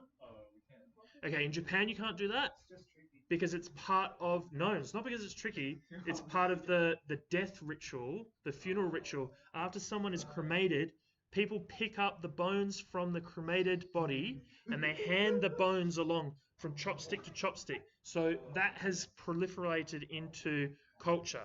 Okay? Yeah, I think like the chopsticks that we agreed to use like when we put it in set up the rice is also kind of like Let me show you how fucking annoying this is. Oh, fuck.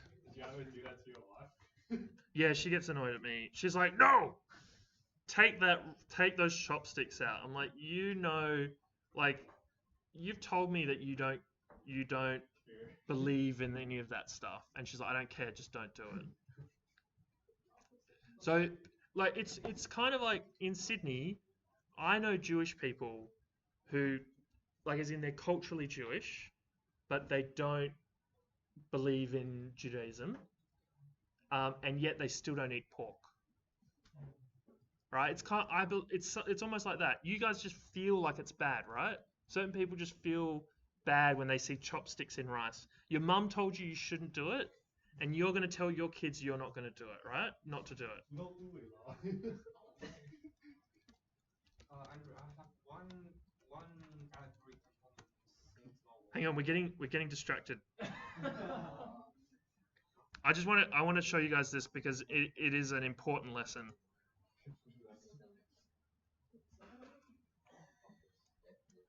See this building? This is in Jakarta.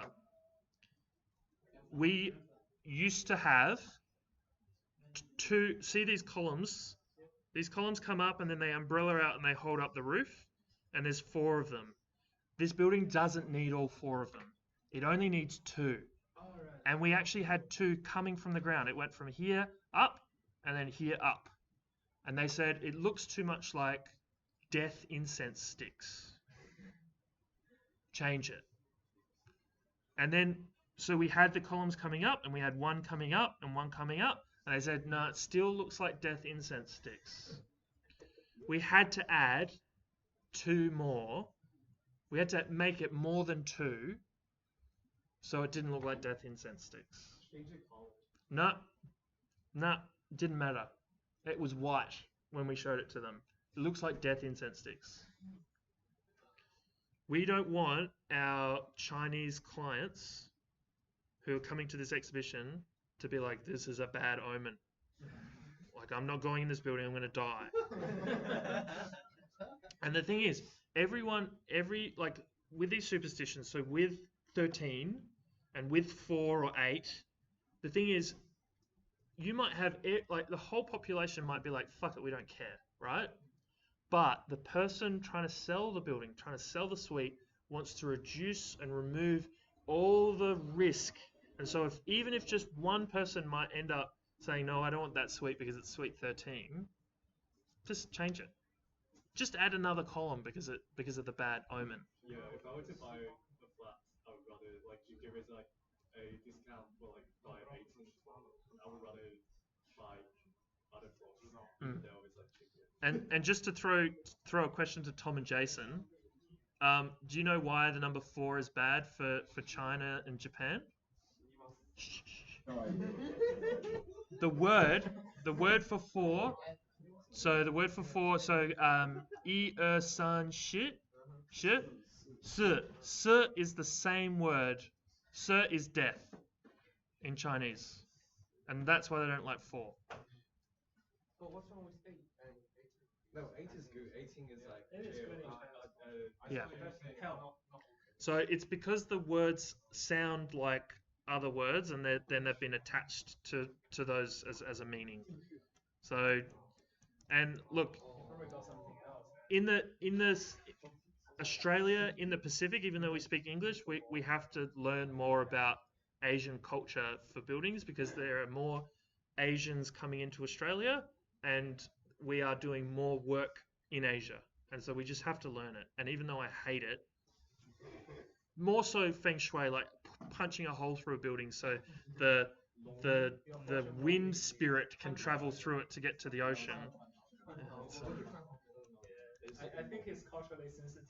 Being culturally sensitive. It's not. I wouldn't say it's sensitive's the wrong word. It's culturally aware. Oh yeah. But the problem is that it's always a surprise. There's always something new. Like I've put a mirror somewhere and someone goes, no, that's bad. Like you just learn it by mistake. I heard from old Chinese architects to win argument with clients to say, you know why I designed it? Because it's good for feng shui. Yeah, There's yeah. no argument why. Yeah, but there's some. But it actually works. There are some common things that people know are bad feng shui, like points or the two death sticks and stuff like that. Some are natural, like the orientation. Sometimes it doesn't make sense. Yeah. Some are just ridiculous. I have one agri component is breaking. I don't know why. Okay, give me one more second. So what I've found with this is because it is repeating baking those objects, sometimes Revit repeats numbering them. So what we might need to do is just graft these as they go in. And that probably cleans up the... No, that does not clean that up.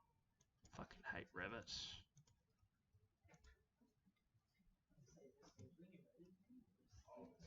Why is it... Oh no, there we go. A, B, C, D, F, G, and... Cool. Okay, so we've got a grid.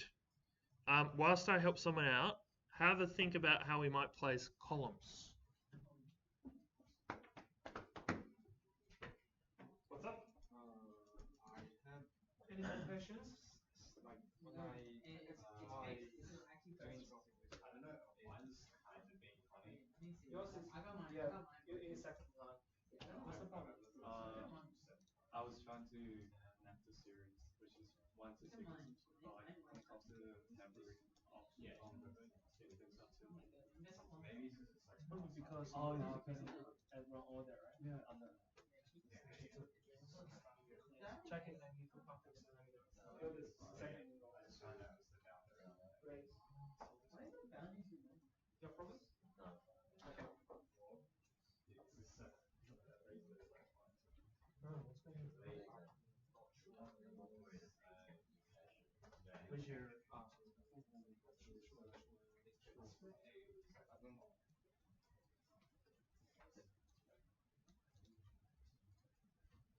Why you're wise? Do you prefer it? Okay. As I know, I will look into this structure teacher. There we go. Okay, thank you. So it doesn't automatically update. Look, Revit's renumbering them as well.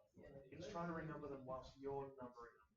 So sometimes you just have to go delete it. How can I show up the free circle? Huh? That's the view template. It's definitely. I don't know that question. I don't know how. It's very I had weird. it show up once, and then Leo will be able to answer that one. what's that one? How can I get the grid circle, the non-grid? It's probably just pick one grid. At the time, just see it says 6.5 meters per hour. The number of steps. Yeah, just check it. That's what I thought. Another thing, yeah, it's very small. So it's the scale. So it's Oh yes.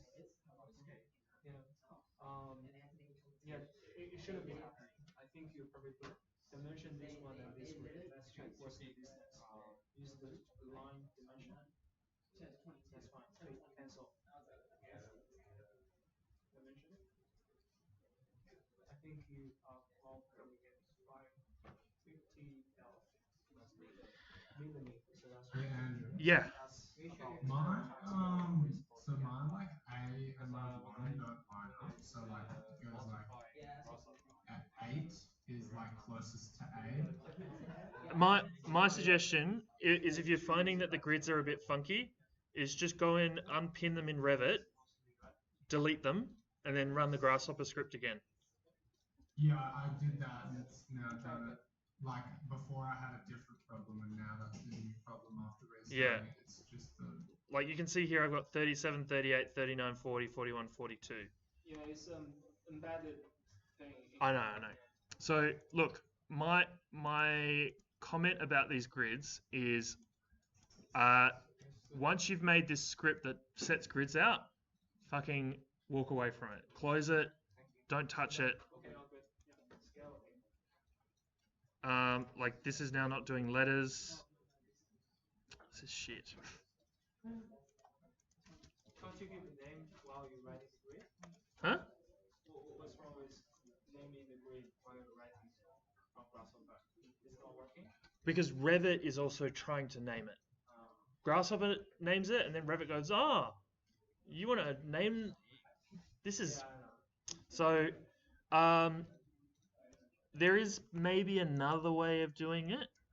Getting all the grid elements and write your name again. Yeah, like as in you just you have to analyze the actual system and then name it once it's been baked. So what we're going to do is we're actually going to save the script. Grids. And then we're going to close it because we don't want it editing the grids anymore. Okay? That's it. Once the grids are set and we're happy with them, leave them alone. Turn the grids off in Grasshopper. And now if we're going to touch grids in Grasshopper, we're going to touch them via querying the Revit model. Just make a new Grasshopper file. Don't use... You can save it, but don't open it again.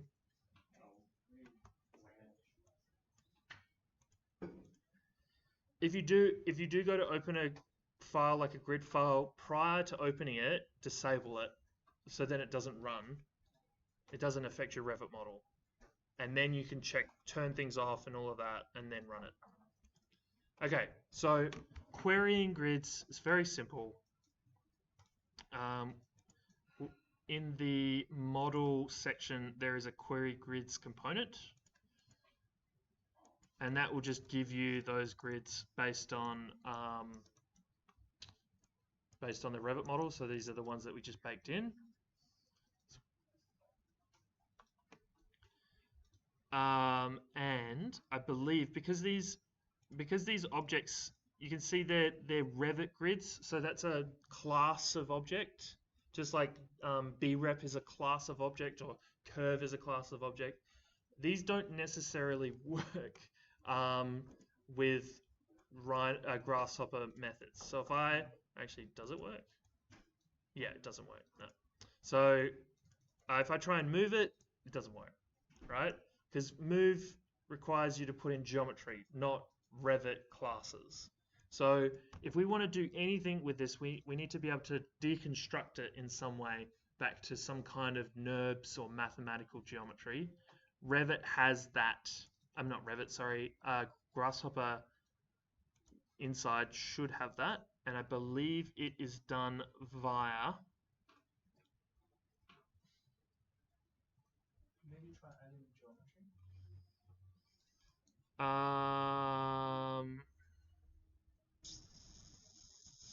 You mean over here? I can't see a screen yet, probably. No. How do you mouse unpin?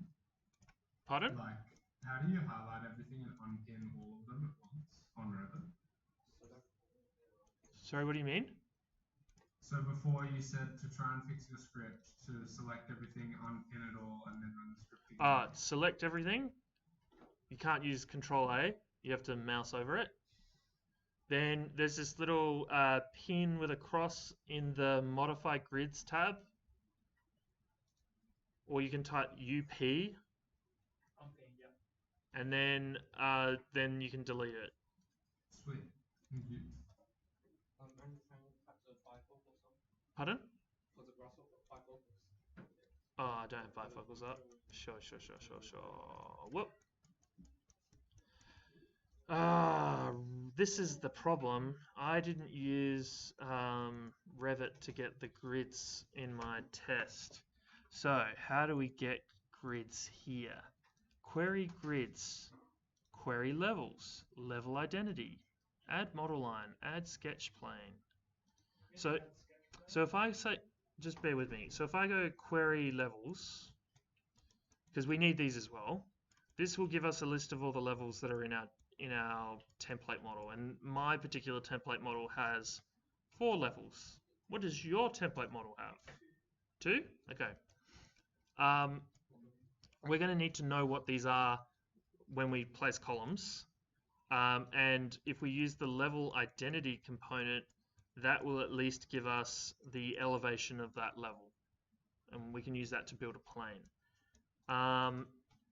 Now, query grids is unfortunately a piece of shit because we can't deconstruct it.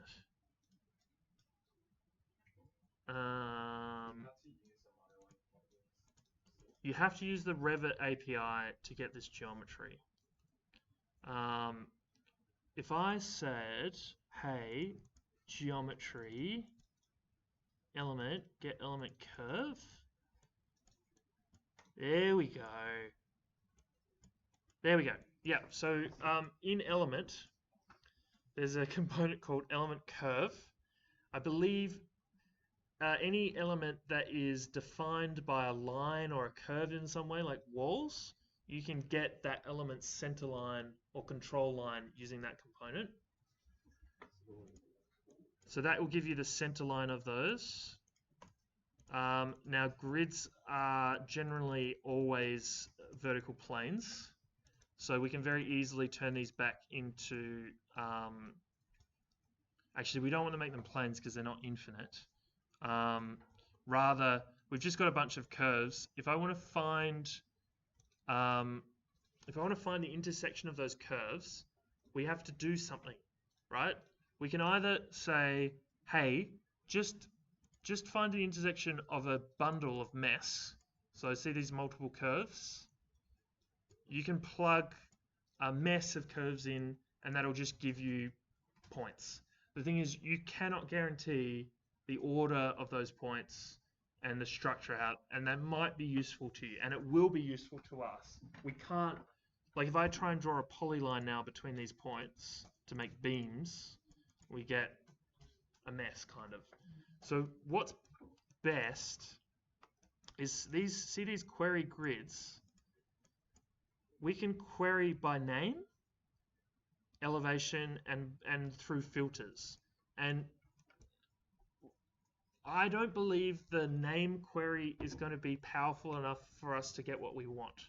What we want is we just want grids as numbers in one list, and we want grids as letters in another. And this is where regex becomes important, which is good. I'd showed you that before. So if I quickly grab in element the get element parameter, and we pick out the name of the grid.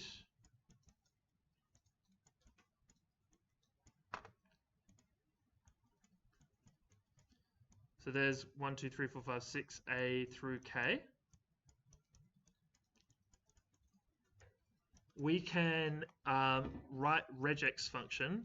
And so the regex function for any number is square brackets 0 to 9. And we also want to put in a asterisk, which means any number repeated for infinity. If we use a text matching function for this,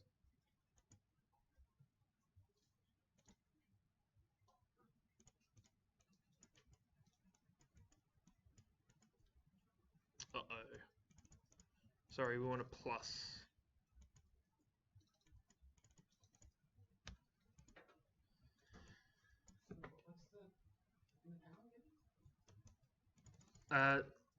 Square brackets with 0 to 9, which means any character that from 0 to 9, 0, 1, 2, 3, 4, 5, 6, 7, 8, 9, and then plus means repeated at least once. The asterisk means repeated 0 or more times, which is why the letters also have it, because we can also include, like, technically 0 to 9 appears 0 or more times in that text, right? Cool. So 0 to 9 at least once, repeated. How do you resize the panel? I zoomed in and then I just mashed the. Does it have, so that's from 0 till 5, it has to be true? Because mine is reverse. What? No, 0 to 9 means any digit. If you do, look, if I do 0 to 5, my. Maybe it's the order of your list. Well, yeah, no, don't worry about the order for now. Don't worry about the order. We'll do that soon. But 0 to 9 means any number.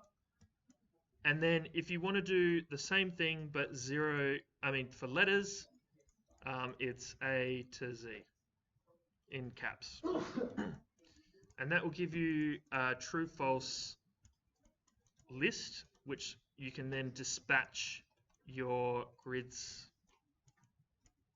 with. So they're going to come out of A. So we're going to get the numbers in one list, and we're going to get the letters in the other. Now, Emilio noticed that his grids may have been in the wrong order. Now, assuming that everyone on your job is clever and they know what they're doing, you could assume that those numbers are going to be in order, but they might not be. Also, you might have a grid called 5A, or you might have a grid called BD, and it's there to say something other than a number system. So generally what you will need to do is, if you want to use these grids in a way to create things like beam systems and whatnot, you might have to order them using geometry rather than naming numbers and stuff like that. So are you guys aware of how you might order grids that way? Like you could pick out, like I could pick out one of these lines, right? This line here, and then these are the lines that we want to order. We can intersect these guys. That's going to tell us the parameter along that curve. We can sort synchronously these curves. So these are now in order from left to right. You can do it a lot of different ways. You can do it just by their X position, their Y position, relative to, you can do it based on polar arrays. Basically, as long as you can define a number for where a grid is, and that number is quantifiable in a scale, you can sort by that number You can get your grids sorted that way. I don't think I need to do that. I think my grids are good. Are your grids good? Let's find out. Let's just keep going. So, if we're going to put a grid point, a column at each of these grid points, okay? So we're going to intersect curve by curve intersections, and we're going to make sure that at least one of these branches is grafted, and that will create a cross-reference of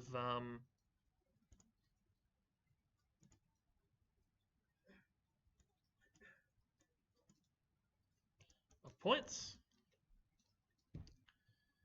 And if I draw a vertical line from each of those points with a length,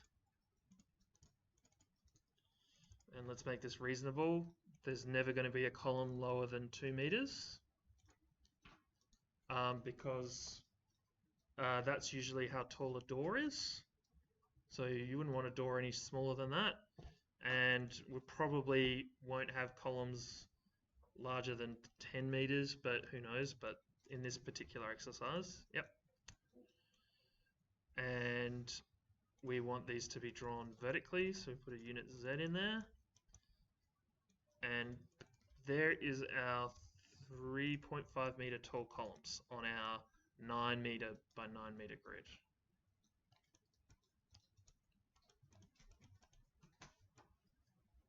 Sorry, what was the difference with the photo, like this much, like so you can get the other ones? You want A to Z instead of 0 to 1. I mean 0 to 9. So, Revit, in here we've got our build function. We can build a column.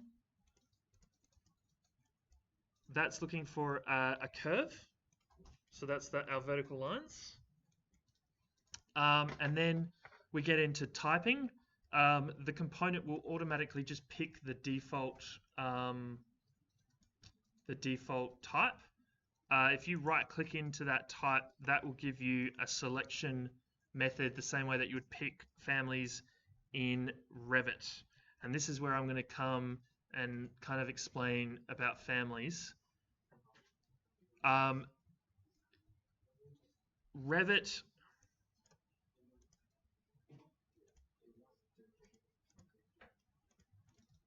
defines families through effectively 4 layers of information. The first part of that information is its category. So if we're drawing a column in Revit, does anyone know off the top of their head what category the column would belong to? No, yeah, structural column. So if you're looking for column, it won't be there. You want structural column. We want there might be, but these are structural columns. Architectural columns are columns that don't do anything structural. They just look good. So the category, then we have families. Families are generally a thing that define like the core function of whatever that thing is doing. So these desks that we're sitting at, these desks might be a family in Revit, and then the various different dimensions, heights, and materials that define that type of desk then sit within the type functions of that family. And then instance is things that are specific purely to individual columns. So you might say, okay, we're going to make all our columns out of concrete. That might be a parameter defined by the family or the type. But then on the instance, you might have a parameter that defines the paint finish, because not all our columns are going to be painted the same color. And so individually, that's a red column, that's a black column, that's a white one. Red, black, and white.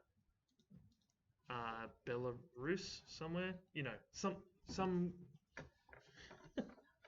It's instance based, and so all of those 4 things combined end up making that one object. Okay, so in this case, Grasshopper actually sort of lists it out for you. It says which category you're looking for, and actually, that is an interesting thing. Category of categories. There's category of categories. So categories have parameters.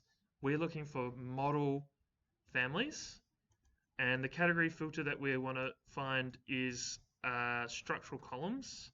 And I've put in 2 structural columns from the Cox library. I'm just going to use this universal 200 UC with a 60 flange. We've got UC universal columns. Huh? We've got UC universal columns. Yeah. Look, you can pick out one of those and you'll see it change. And look, Rhino's actually modeling those UCs. Right? But you might want to be able to control this parametrically. So Grasshopper does give you the ability to go pick out and query the types that are in your model. So this query types component will tell you all the Revit types. You can tell it to just pick out a certain category. So we can say, hey, just pick out structural. Why is it not giving me structural? Because structural is a long list. There's the 2, and then we can use a list item to pick that out and insert that. So I'll do that now.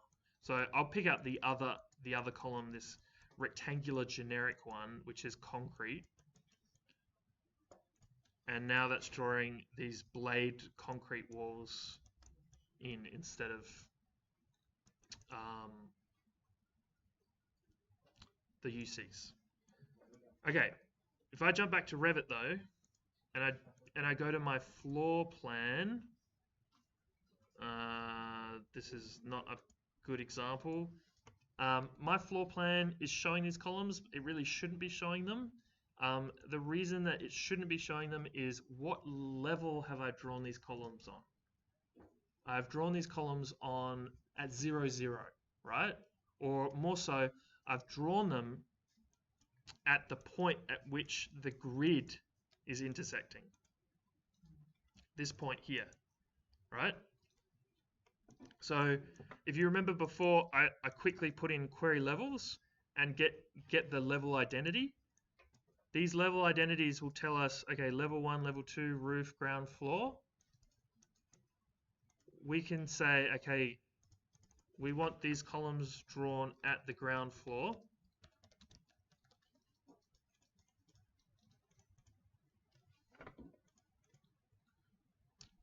We need to work out what elevation the ground floor is, so we can use the member index function.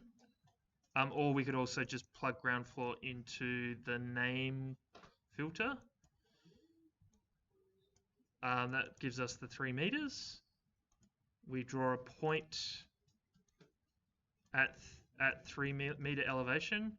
Do you see what this is doing? See how it's erroring? It's saying data conversion failed from text to number.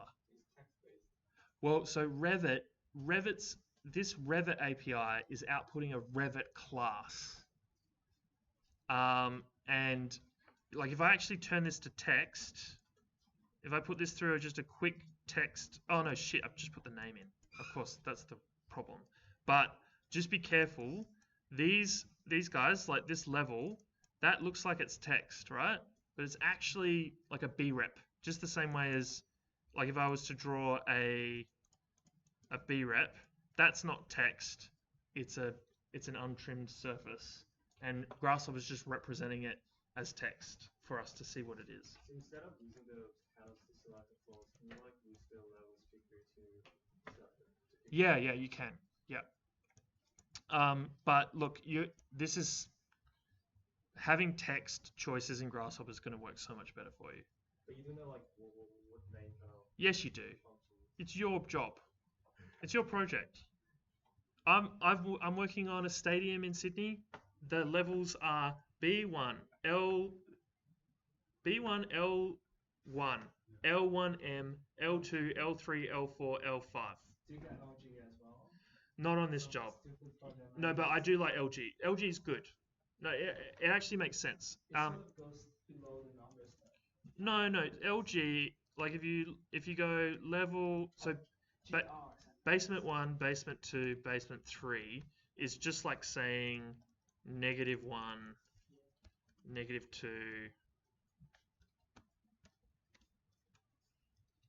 -3. And so when you get to LG and then L1, it's just like 0 and 1, right? Yeah, this works fine. Yeah, LG is good. But most people refer to this as the ground floor and that is the first floor. Yeah. Some countries, not naming Doesn't have ground. Americans, and anyone America has influenced significantly, like Japan, they'll call the first floor, the ground floor, floor 1, and the basement floor -1. So they skip 0. They do that too? Yeah, we do level 1, level 1. Yes, okay, it's the same. We're learning lots of different cultural conventions, and it changes from country to country.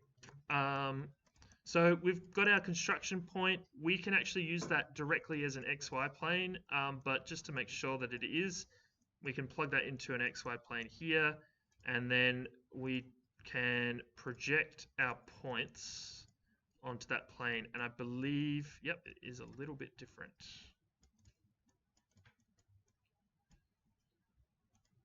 We project our lines there, and now these columns are drawn exactly at ground level. Columns in Revit are a bit weird. Not weird. Columns are complicated things.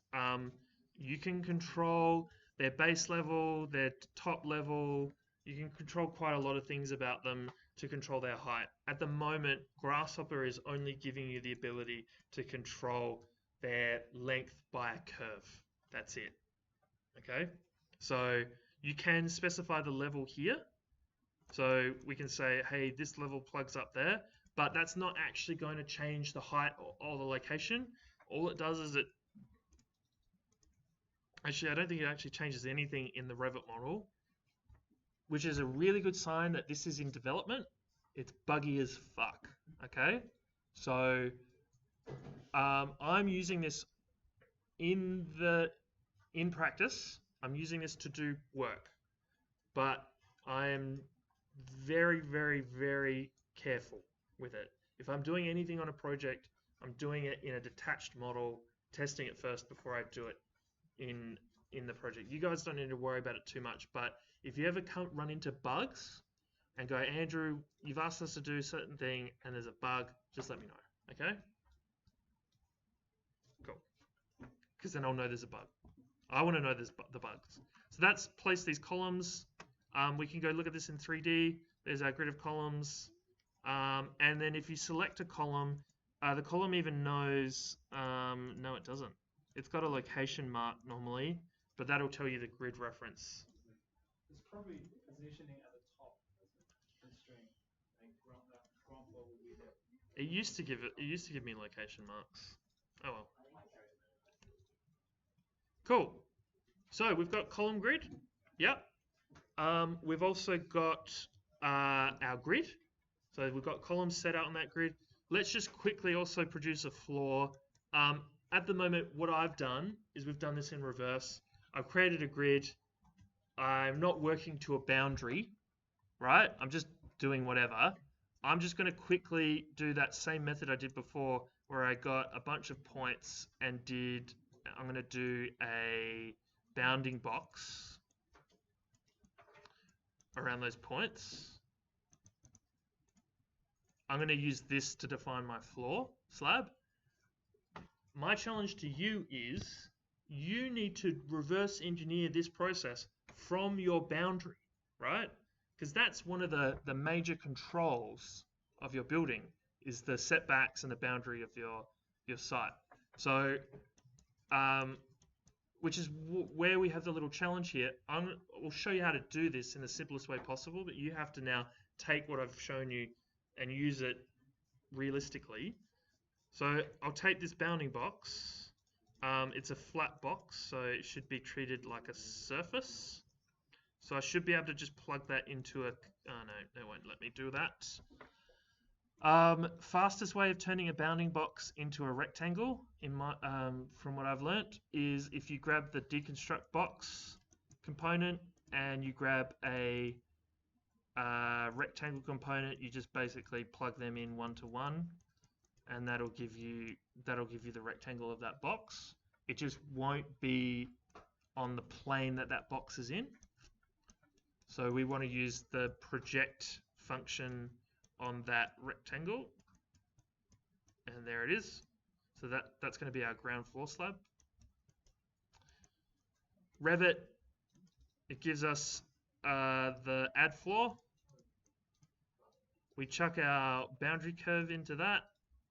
We're going to set a type. I think my default's like a timber floor. So I want to model floors. Let's do a 150. Oh, 9 meters. Yeah, 150 is probably safe, but let's go to 200 just to be even safer.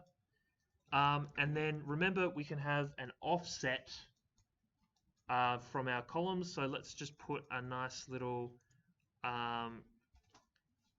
offset curve on our rectangle.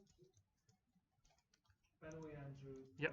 The rectangle, the R represents the corner radius. Oh yeah, you're right, but that's not going to do anything, is it? Yeah, because that's 0, so it doesn't. Don't worry about it. My bad. 1 to 1 up to R. Normally I don't do that. What's in the P? Or what's in the plane for the? The same plane that we used to put the columns.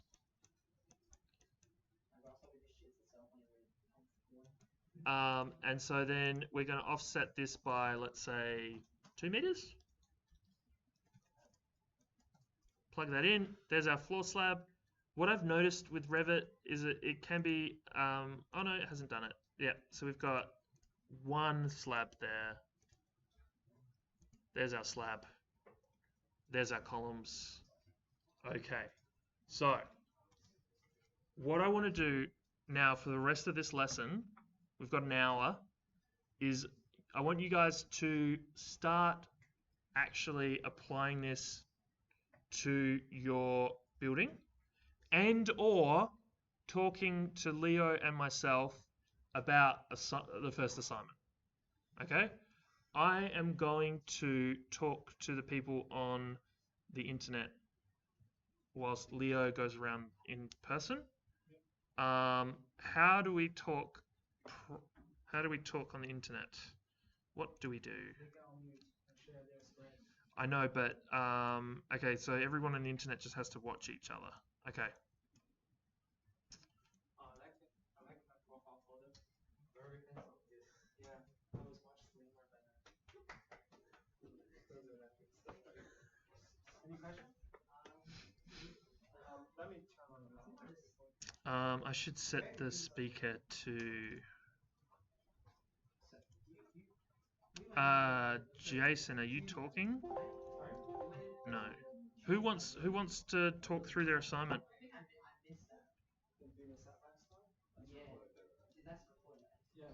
Yeah, okay. Assessment brief because I kind of confused about like what is the next step.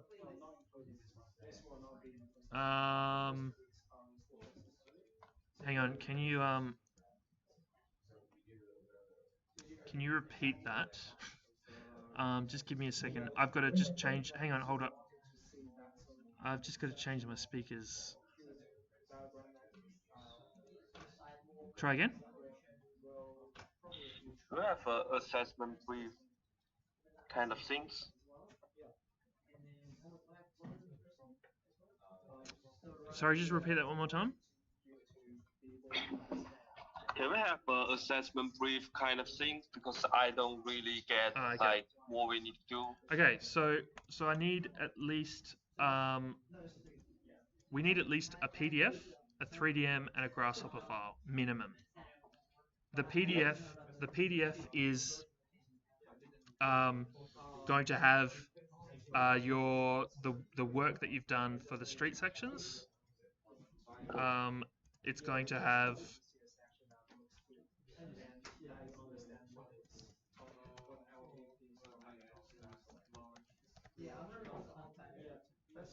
it's going to have the like a representation of your model with the setbacks. Like the render diagram. Yep. And I also want to see the areas that you can achieve in that setback model, and also what FSR, like if you what you've actually done with the floor space ratios, and basically communicating the work that's happened in the 3DM and the Grasshopper file. So floor space ratio and building plus building mass. And then any corresponding areas. The 3DMs and the Grasshopper files are basically the work that you've done to produce that PDF. So I want to see the scripts and the 3DMs, and then it all coming together into a PDF. There's no minimum pages. I want to see you communicate the work that you've done based on what we've done over the last 2 weeks. So the question is, has anyone actually started this work? I just got my the basic street section and the building master. Can you share really. Can you share it? 1 second.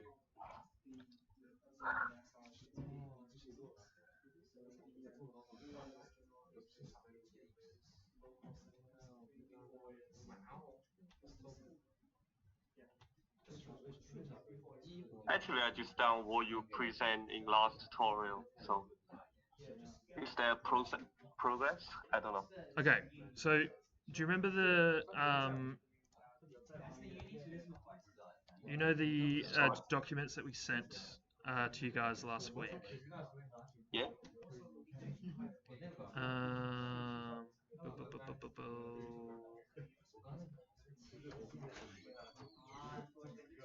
No, maybe the week before. The one of the street section one.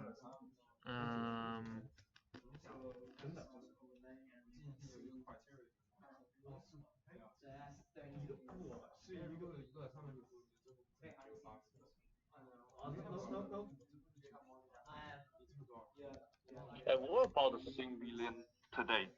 Are we gonna use this? Pardon? Like what about the civilian today? Is that also part of what we're doing today is for the second assignment. Oh, cool.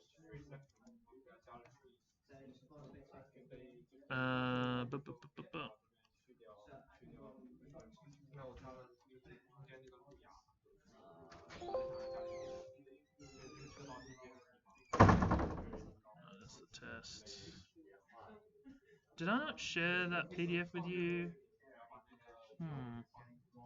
Through the Slack? Yeah.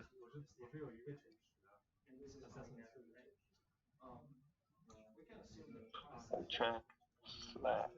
No, it doesn't look like I have.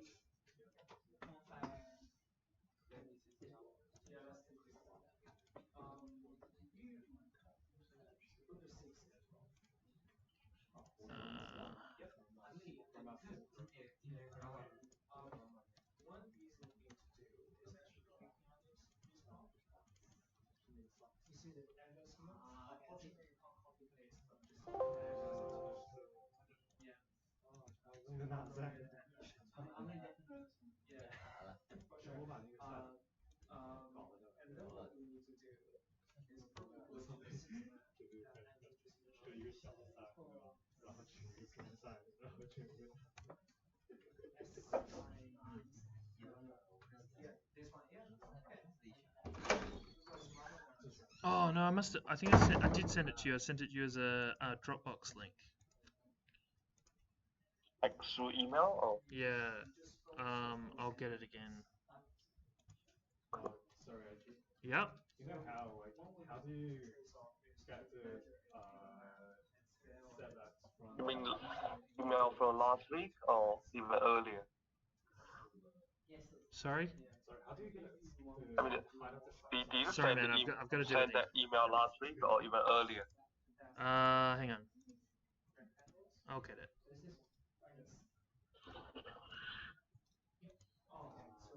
it should be uploaded now to Slack. Yep, it's there.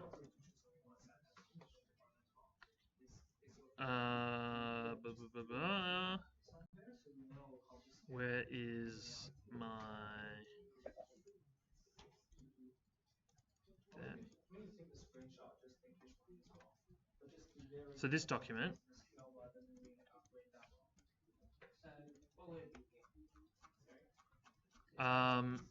Sort of quite near the end, there's street sections. You can sort of match the work that's on this page, these pages. Hang on, get to it.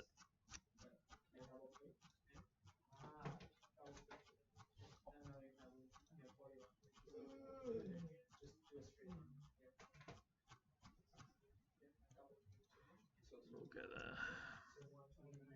Like these.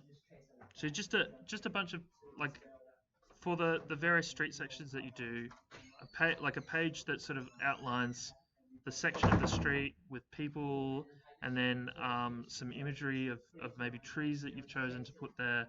That's some of the work we need, and then the various isometrics that Leo mentioned last week, and then however you want to communicate FSRs and setbacks. It's more so just think about the work that you've done. How do you actually communicate that? Cool. And then obviously give me the scripts as well, so that we can mark you on that stuff. Got it. No problem. So that being said, does anyone want to talk about any work that they've done for it, or I'm guessing you guys had something due this week, so you guys haven't started it? Yes. Hey, look, I mean, I haven't started it. We've been working on it. Yeah. But I wasn't sure exactly what the deliverables what are. exactly the constraints were of the project. So, you know. Well, that's the thing. So basically, as long as you do the stuff that we've done in class, I'd call that bare minimum. So the constraints, I don't want to give you guys constraints. So if you want to explore certain things, if you want to add sort of like a funky slant into the building, or make a wacko street section that has almost like a highway, then go for it.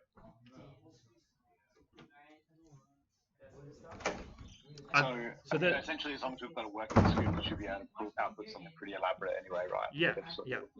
I know. Look, the thing that people criticize my classes most for is the vague assignment requirements, and it's usually because I want you guys to work out for yourselves what you need to produce to communicate what you've done.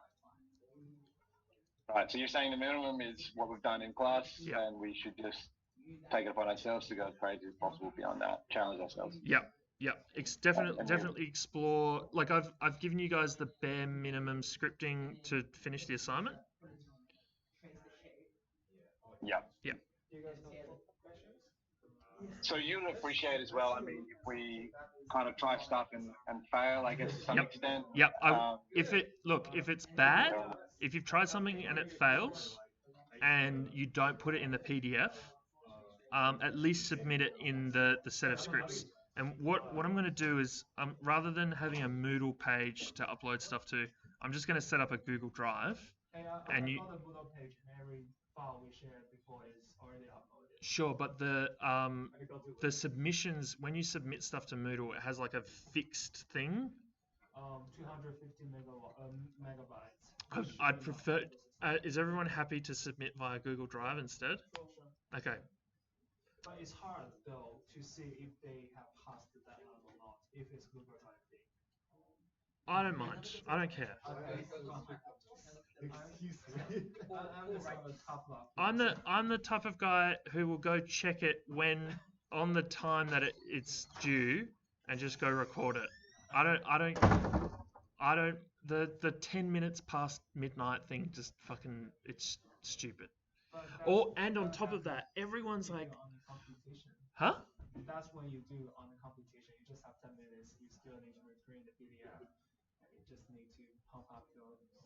Yeah. So look, we're in a world where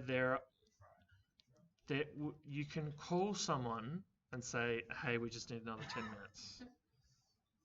Yeah. And maybe on competitions they won't do that. But also, once you win that competition, and there's a Friday deadline at close of business, that actually means Monday morning deadline, right? Yeah. So it's okay. I'm not gonna. It's actually. Is there any actually like? You've got other teachers that are teaching you guys how to do time management, right? Yes. You don't need me to teach you that, so we're good. Yeah, I'll be the top log and do that next semester. So. Yeah, exactly. And the next semester when you have me, I'll be like, yeah, you get an extension. Don't worry about it. Okay, your question is how to. Ship file. Any other questions? Yeah. Using. I like those. I'm good aside from that. So Okay. I think I'm good to go. Well, if that's the case, that guys, either get started on it, use this hour to just kickstart the work, and then just I'm going to turn you up. Anyone who wants to just yell out if you have a question, and I'm going to go talk to the other people in the room. Thank you. So tell me what you want. I'm going to take that as No worries. I'm going to take that as a no worries from everyone. Cool. Questions like that. But You've got to work out. It's like on my which I have to You don't need to use a vector if you don't want to. There are two other options as well. Get it? Yeah, one is EL. Yeah. Yeah. Really, This question is probably because you have too much loaded. Choose your bounding box here carefully. And this one is taking graphic library as well. It's a lot to take in. There's a lot. I like And watching it back, I barely way more. No, I'm not gonna do it. He's really. I'm actually on top of everybody. Toaster is. Yeah, I'm just wondering like where do you Yeah, get we- like from? God. I like. She was worried about I like. what do you want to get? Yeah. For building height. Yeah. Just look at it just before. There are the spatial planning view. The figures. Yeah, cancel. Yeah, No, the I found out links. you don't get cancelled. That's good. You can't be cancelled. That's good. As long as there's one person in E-spatial. it won't be cancelled. There's 5 of us and there's Okay, I 3 think it's more probably people. gonna be a broadcast to everyone. Andrew, you mind I leave your phone? Like Yeah, go just for it, sharing yep. to everyone? Come on. Is Jason the top right? Okay. Don't. Yeah. Hey guys, it's Leo here. I just want to, I think it's still shared. No, it's not shared. I'm gonna share my screen again and show you how to get the floor space ratio and also building height from 6 map, just in case you forget. Okay. I'm gonna start from the very beginning and log into my Moodle. So you know where to find things. You should be able to find it yourself, but it's just if you don't, just go to the ground zero and Moodle USW. I posted the links to the Moodle course website already. Sorry? Unless you don't submit. Does that make sense? It's my job to get you through this, teach you. So, we don't do tests. Like there isn't a hey, jump through this hoop and you pass. So show me that you're learning stuff and convince me that you can do this class next term through this Okay, class. so here we have a few links I've been updating on weekly basis And here are things where you find the LEP, which is the second link here, the New South Wales e-planning spatial viewer, and also the Right Council Development Control Plan. Pay special attention to section 4.5 because that's where you're gonna get setbacks for Macquarie Park. Okay, I'm gonna open these two links right now. So in the first page, the East Planning Spatial Viewer, just put a random address in Macquarie Park. I'll just put Macquarie Park here. Let's see what it can find. Put a random one. That's fine. Can I just test the system for a minute? Sure. Sorry. What does it involve? Apparently the USB port doesn't work. I think it's lies, but I want to check. Okay. Thanks. I have unplugged the HDMI port. You villain! How dare you! Okay, let's just I want to sit at that desk. choose a random one and click it. Cool. Below is the address for the part you just clicked. Okay, let's just choose a random one for now, and you can turn off all the layers to start with, and then just go to the principal planning layers here on the left hand side. You get all you probably need for now. So the floor space ratio, look at this one, floor space ratio FSR 1.5 to 1, 2.2 to 1, or 3 to 1. Okay? And another thing, height of the building. Click height of building.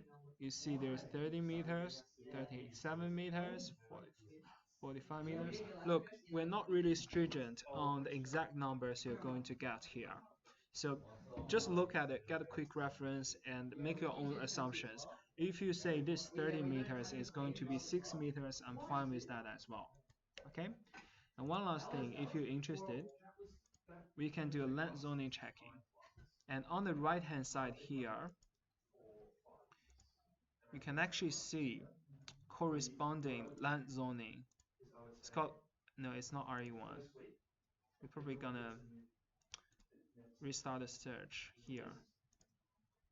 And it's gonna be 56 Waterloo Road.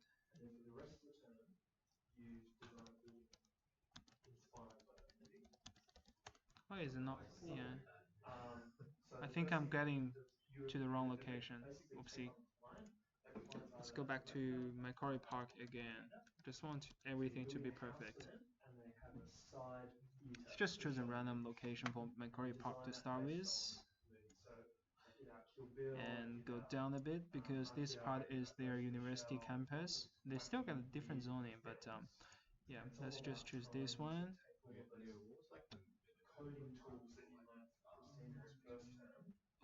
There is no minimal. Like in rural areas, you might get 0.2 to 1. So that means if you have 1,000 square meters, you get to build 200 square meters. And some locations, they don't even use floor space ratios to control. They use a different system.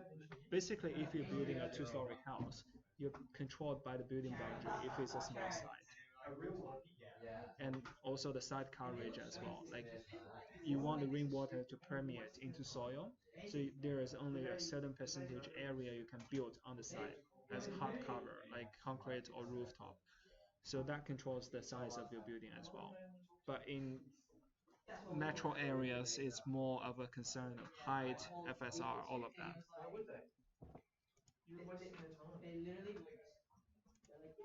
Let's try this one.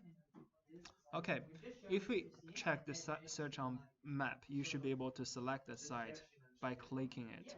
We just selected this site here, 60 to 66 Waterloo Road, Macquarie Park, right? Because in the map tool, you need to check search on map. You did? Okay, there's something wrong with your computer.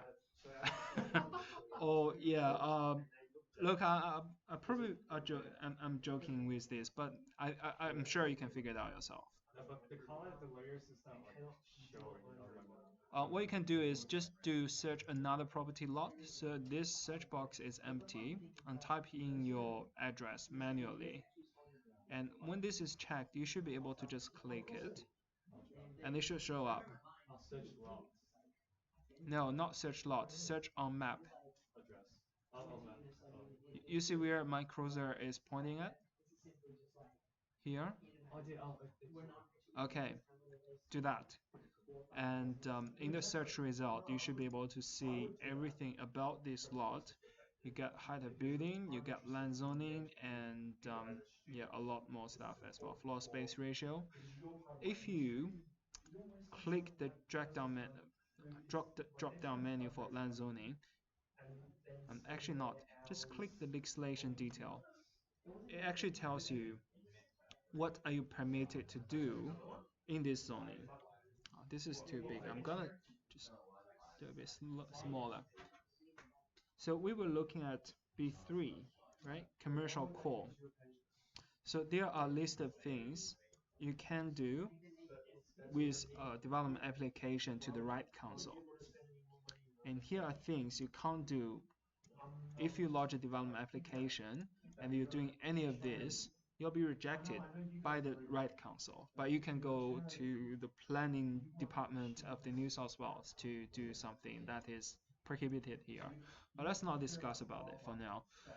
So what we can do here, building identification signs, okay, child care centers, commercial premises, so that means commercial towers, educational establishment like an university campus, a college, hotel, motel, and light industries like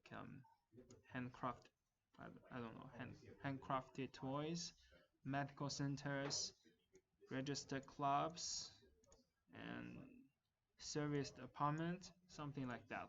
But for now, let's assume you're doing a B7, I believe. I think B7 is the location that you can, or B4. B4 is the type of location that you can actually do a residential development as well. Let's check it out. Here, B4 mixed use, yes. Typically in mixed use development, you can have shops on the ground floor or maybe the first few levels, and you can have residential building on top of it. And it's pretty popular in that area if you have ever been to there. So you can do boarding houses, commercial premise, and you should also do residential senior housing, shop top housing, which is what I was just talking about, shop top housing. Okay, yeah, and now you get zoning. So you know about the zonings, the floor space ratios, and also the height of buildings. That gets you a pretty solid starting point. Let's move into the development control plan here. Okay, from the Moodle of a few links, you get this link here for the right council development control plan, also known as DCP. Just go down to section 4.5. You get Mercator Park Corridor, which is where we were just looking at. And go down, go down. Even though maybe your side is not exactly within this corridor here, shown in the map, I won't make big fuss if it's not. But just trying to get a reference for the building setbacks. Here we go. Build form. How do we define outsides? Oh, you scared me. Okay, it's up to you. What I'm saying is, where is my spatial viewer? Let's turn on the base map here, imaginary. So this is one side you can potentially just use. And you can just draw a cross section here in your first assignment. And what you can do is you can take a screen, you can measure a location, switch on map, turn off, and you should be able to, yeah, measurement turn on, measure a distance from here to here. Oh yeah, you probably need to double click to finish. Let me do again. Let's do again. Okay, let's trash it and do again. Measure it. So you know the scale, and leave this line in the screenshot. And do a screenshot here and scale it with this line. So you know how long is 95 meters. we just want it to have a rough scale. Another way to do it is to download shape files for the cadastral information from the 6 maps. Sorry, one question. One sec, let me finish this one. Well, this is a little bit more advanced, and it's probably going to overload you with learning how to insert a shapefile into Rhino. So I won't be unhappy if you don't do it.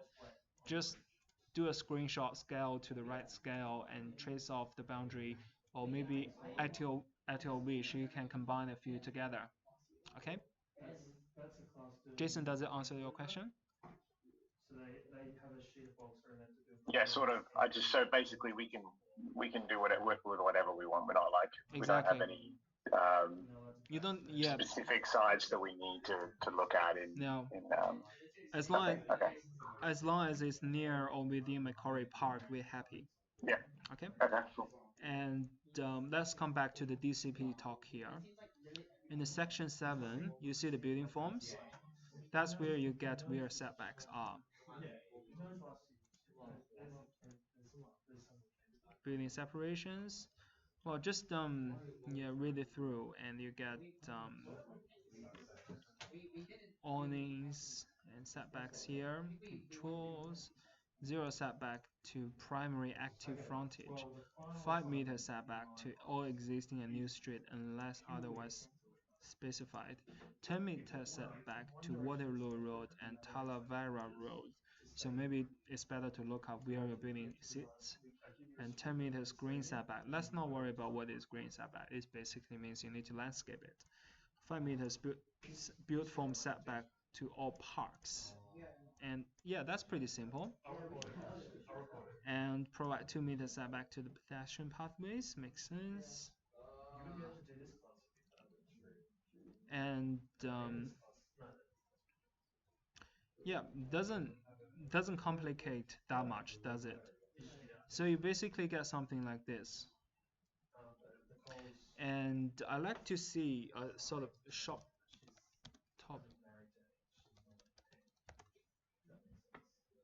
top residence.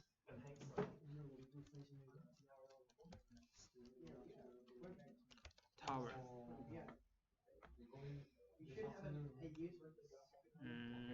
Let's get something that is slightly more exciting. We say Podium Tower section.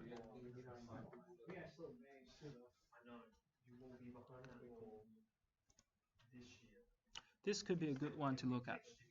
Think about this is your street front here, right?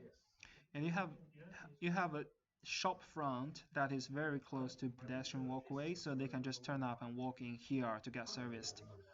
But for the actual residential tower, it sits back from the main street for 2 reasons. First, it will be less noisy.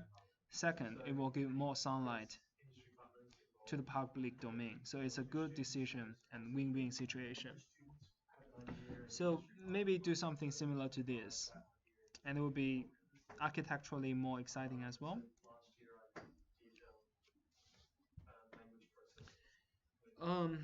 Yeah, that's probably how you get started on this. Any questions? Get started? Already been cluttered with information? Okay.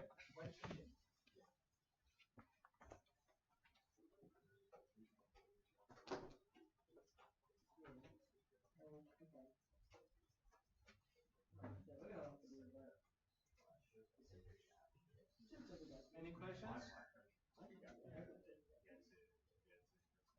Sorry. How many buildings are we supposed to do? We like just one, or maybe 2 across the street next to black. So 1 on each side. Yeah. Well, you can do a few in the background and foreground as well. That makes it so good. Because that's I think a big one that's like already originally has like Yeah, you can. Take a few lot and yes. merge them together. Do your own site plan. That sounds good. Doesn't matter. setback. 6 people and they Like they say in the shows setbacks location, exactly. But like when it goes to like a certain high point, can you set That's something we right? post ourselves. Some other consoles might require that, but this one particularly doesn't really care. You can just do a straight up tower. But it used to sit down and say, Yeah, as long as the FSR is there. and then I'll minus use. Sorry? When it gets it's mine is 4.5 to 1. Yeah, it's right now it's 3. Well, you can just boost it up yourself. Like you can assume that FSR can be increased to 5 to 1. So why is it stuck in that way? I don't he obviously conflict because kind of it's he told me yeah right some is God man like it's been so busy last week. I had to do so much paperwork for the surgery that I'm having. I have like my whole inner part of my nose is on my numbers. So I needed to Is that why do you a sound full weird? reconstruction. Huh? Is that why you sound weird? You sound alright. What are you planning on doing during the term? It's in week 6, so yeah, we had some. But I think it's like the start of week 6. It's not Monday. Is it? Do you know how long you're going to be? I have to stay overnight at the hospital at least one night, and then the specialist will check on me, and if I need to like stay there and recover at least 1 to 2 nights. Yeah. Look, just He's more go through the uni system and apply for like medical, you know, the medical stuff. But Just in case you need it. Look, take whatever opportunities are given to you, just in case, man. Just in case. That's very business conservative. Yes. Yeah, which is good. my job, my coaching job. Because if I'm staying overnight for the Monday night, then my Tuesday when I work my coaching I probably would be Normal. Yeah. It's confirmed 22nd. Finally agree like All the best with your nose. it's very sad. Is it like hypersensitive, like hyper allergic? Oh no, yeah. I used to have very bad nose when I was a kid. Just does, yeah, I just it's congested all the time. That's bad. That's bad. That course, it's pedagogically bad. Because you need to learn everything. You need to do your whole assignment in class. So then you can have the time to train and make it part of and put it together as this pop-ups. What's the one thing you found about 3D printing? It fucks up a lot, right? 4 different procedures in one approach. Wow. 7 times. You know, here's the interior. I had a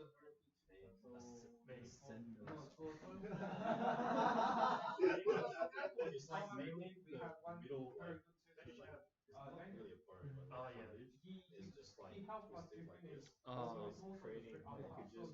Yeah, no, I so see. the problem is Minimal airways you basically have to do the and whole then assignment like further in terms of inside scripting this area, in class. it's just And the thing is, if you don't like, this is the first time Wow, you mate. class. It's not like you're going to go At least I home and covered finish it. most of it, but We need to tell you how to finish it. So we have to do that all in class. And then, depending on This the is not day, too bad. Like, it sounds like a really complicated surgery. like if I remember correctly, it would be due on like when I was Nice. teaching, it was on Monday. even the hospital.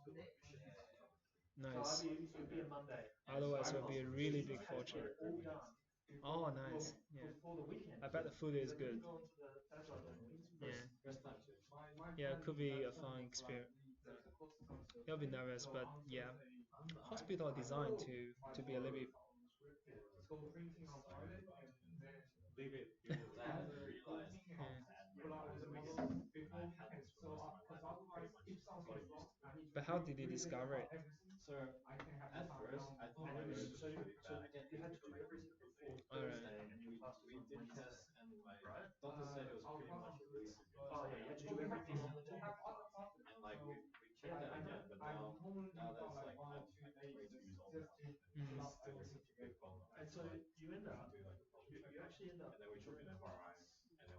copying what you digital. tools. Yeah, that's what we did. We just follow one thing. Just whatever they do on the screen, just copy it. Okay, good.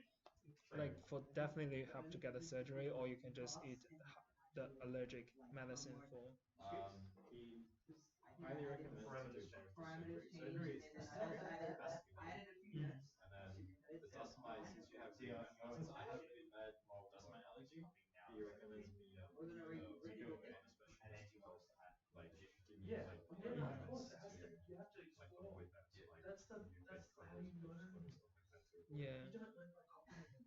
I think one of my friend is doing the sort of desensitizing the dust mite treatment. Putting all those barriers. It doesn't. It reduces it, but like all of that. yeah, Things you don't it's learn. Or the best with your surgery. I removed my, I don't know what exactly was it, but a small organ in the throat, like when I was 7 years old. I don't know, but that thing always swollen up if you are infected on the upper, yeah. Something on the sides, yeah. You're saying I'm Yeah. going to. Actually, for a kid, taking surgery is not that bad experience. Like you get free, 1 week off from school, and yeah, all of the nurses being treated very nicely to you. So yeah, being taken very good care of. I don't know for, nowadays hospital design really nice. Yeah, you might like it. Who knows?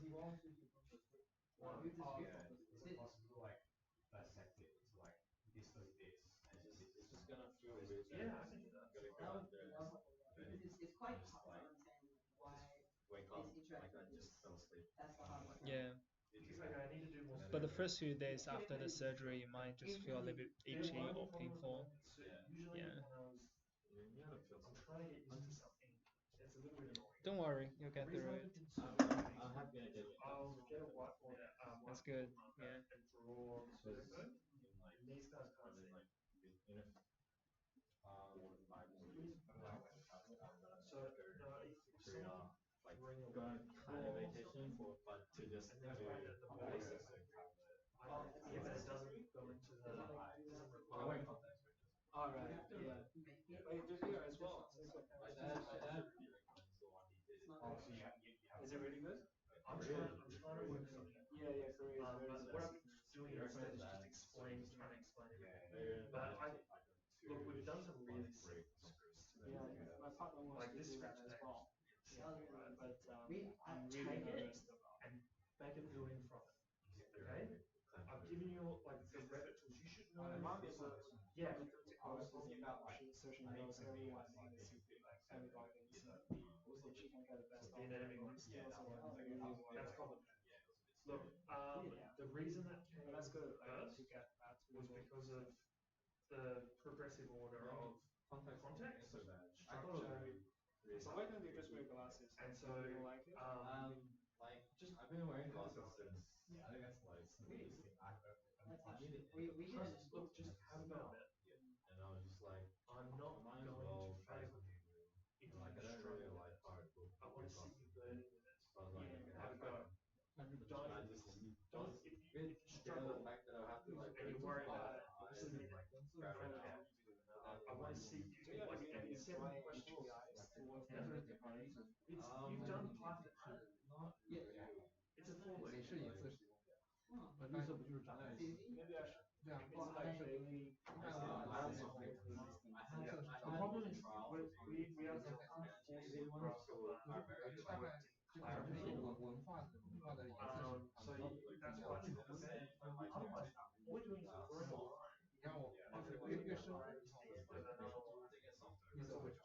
Daily ones are unsolved, but it'll attach to your account. With daily, Also, should if you have any problems,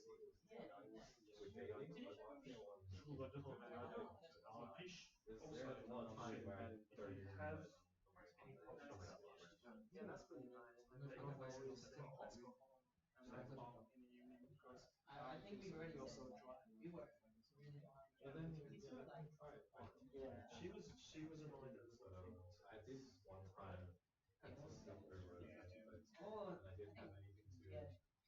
my Shandy, like yeah, context Shandy. in, so I just couldn't. Was it like almost stuck on your It was really dry as a pie when I woke up.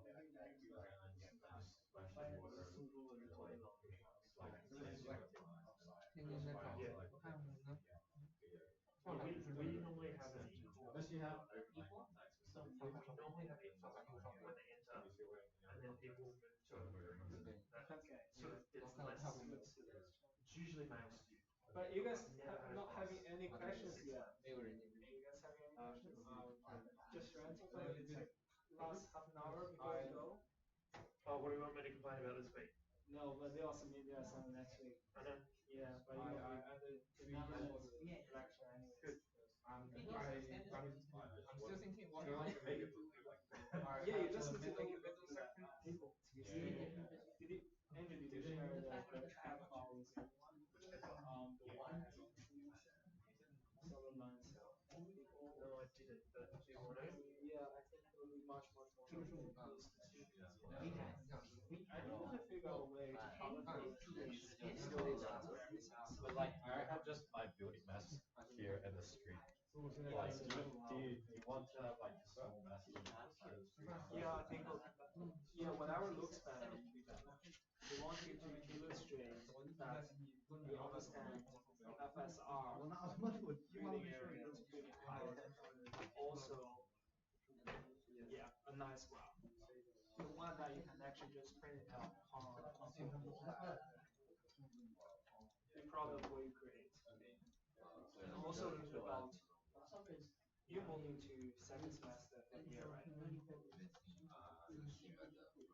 Josh is kind of like a half. He's halfway. Like that pushed me back. But then 待会去网上 my second year 他用的应该是就是那个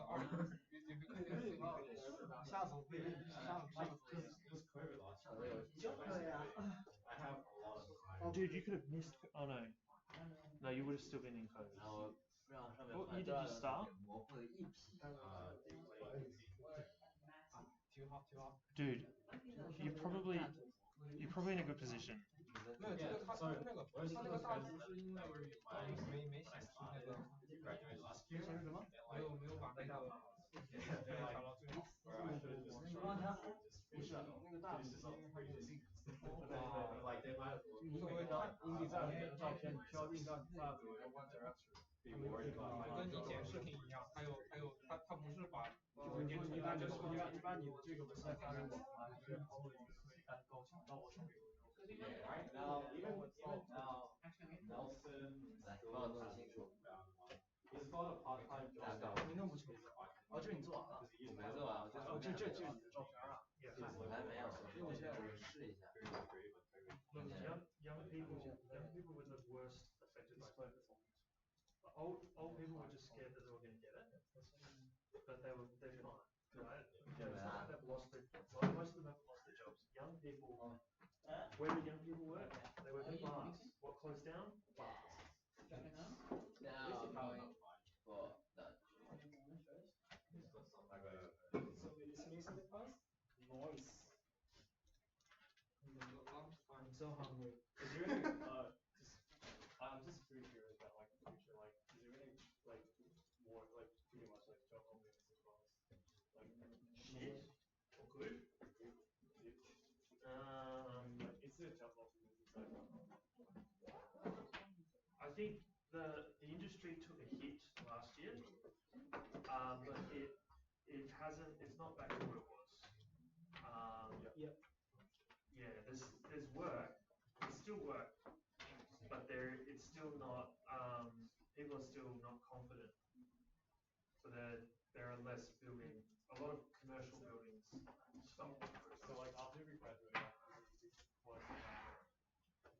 It wasn't easy to begin with. Yeah. And now it's a little bit harder. how hard? Well, I had it hard. It's hard. What do you want me to say? If you're looking for jobs, look for the one having these infrastructures and residentials. I think they sort of booming. I would look. If I were you, I would look. No, moving to another state. Oh, that's what Yeah, even in a different country. What do you mean state? If let's say you just want to stay in Australia, I reckon Sydney has too many Americans have people about like few us. computational designer. But there are other states that have like zero people. There's very few to search like a company. No, like Brisbane, Canberra, Melbourne. Melbourne. Just need to persuade your boss this is useful.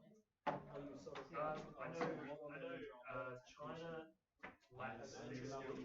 working our way up. They don't teach that. They don't teach that. The workload is like crazy, like easy little piece of it. It's up to you, Plus, man. I have, like, Who's to say the workload isn't crazy here?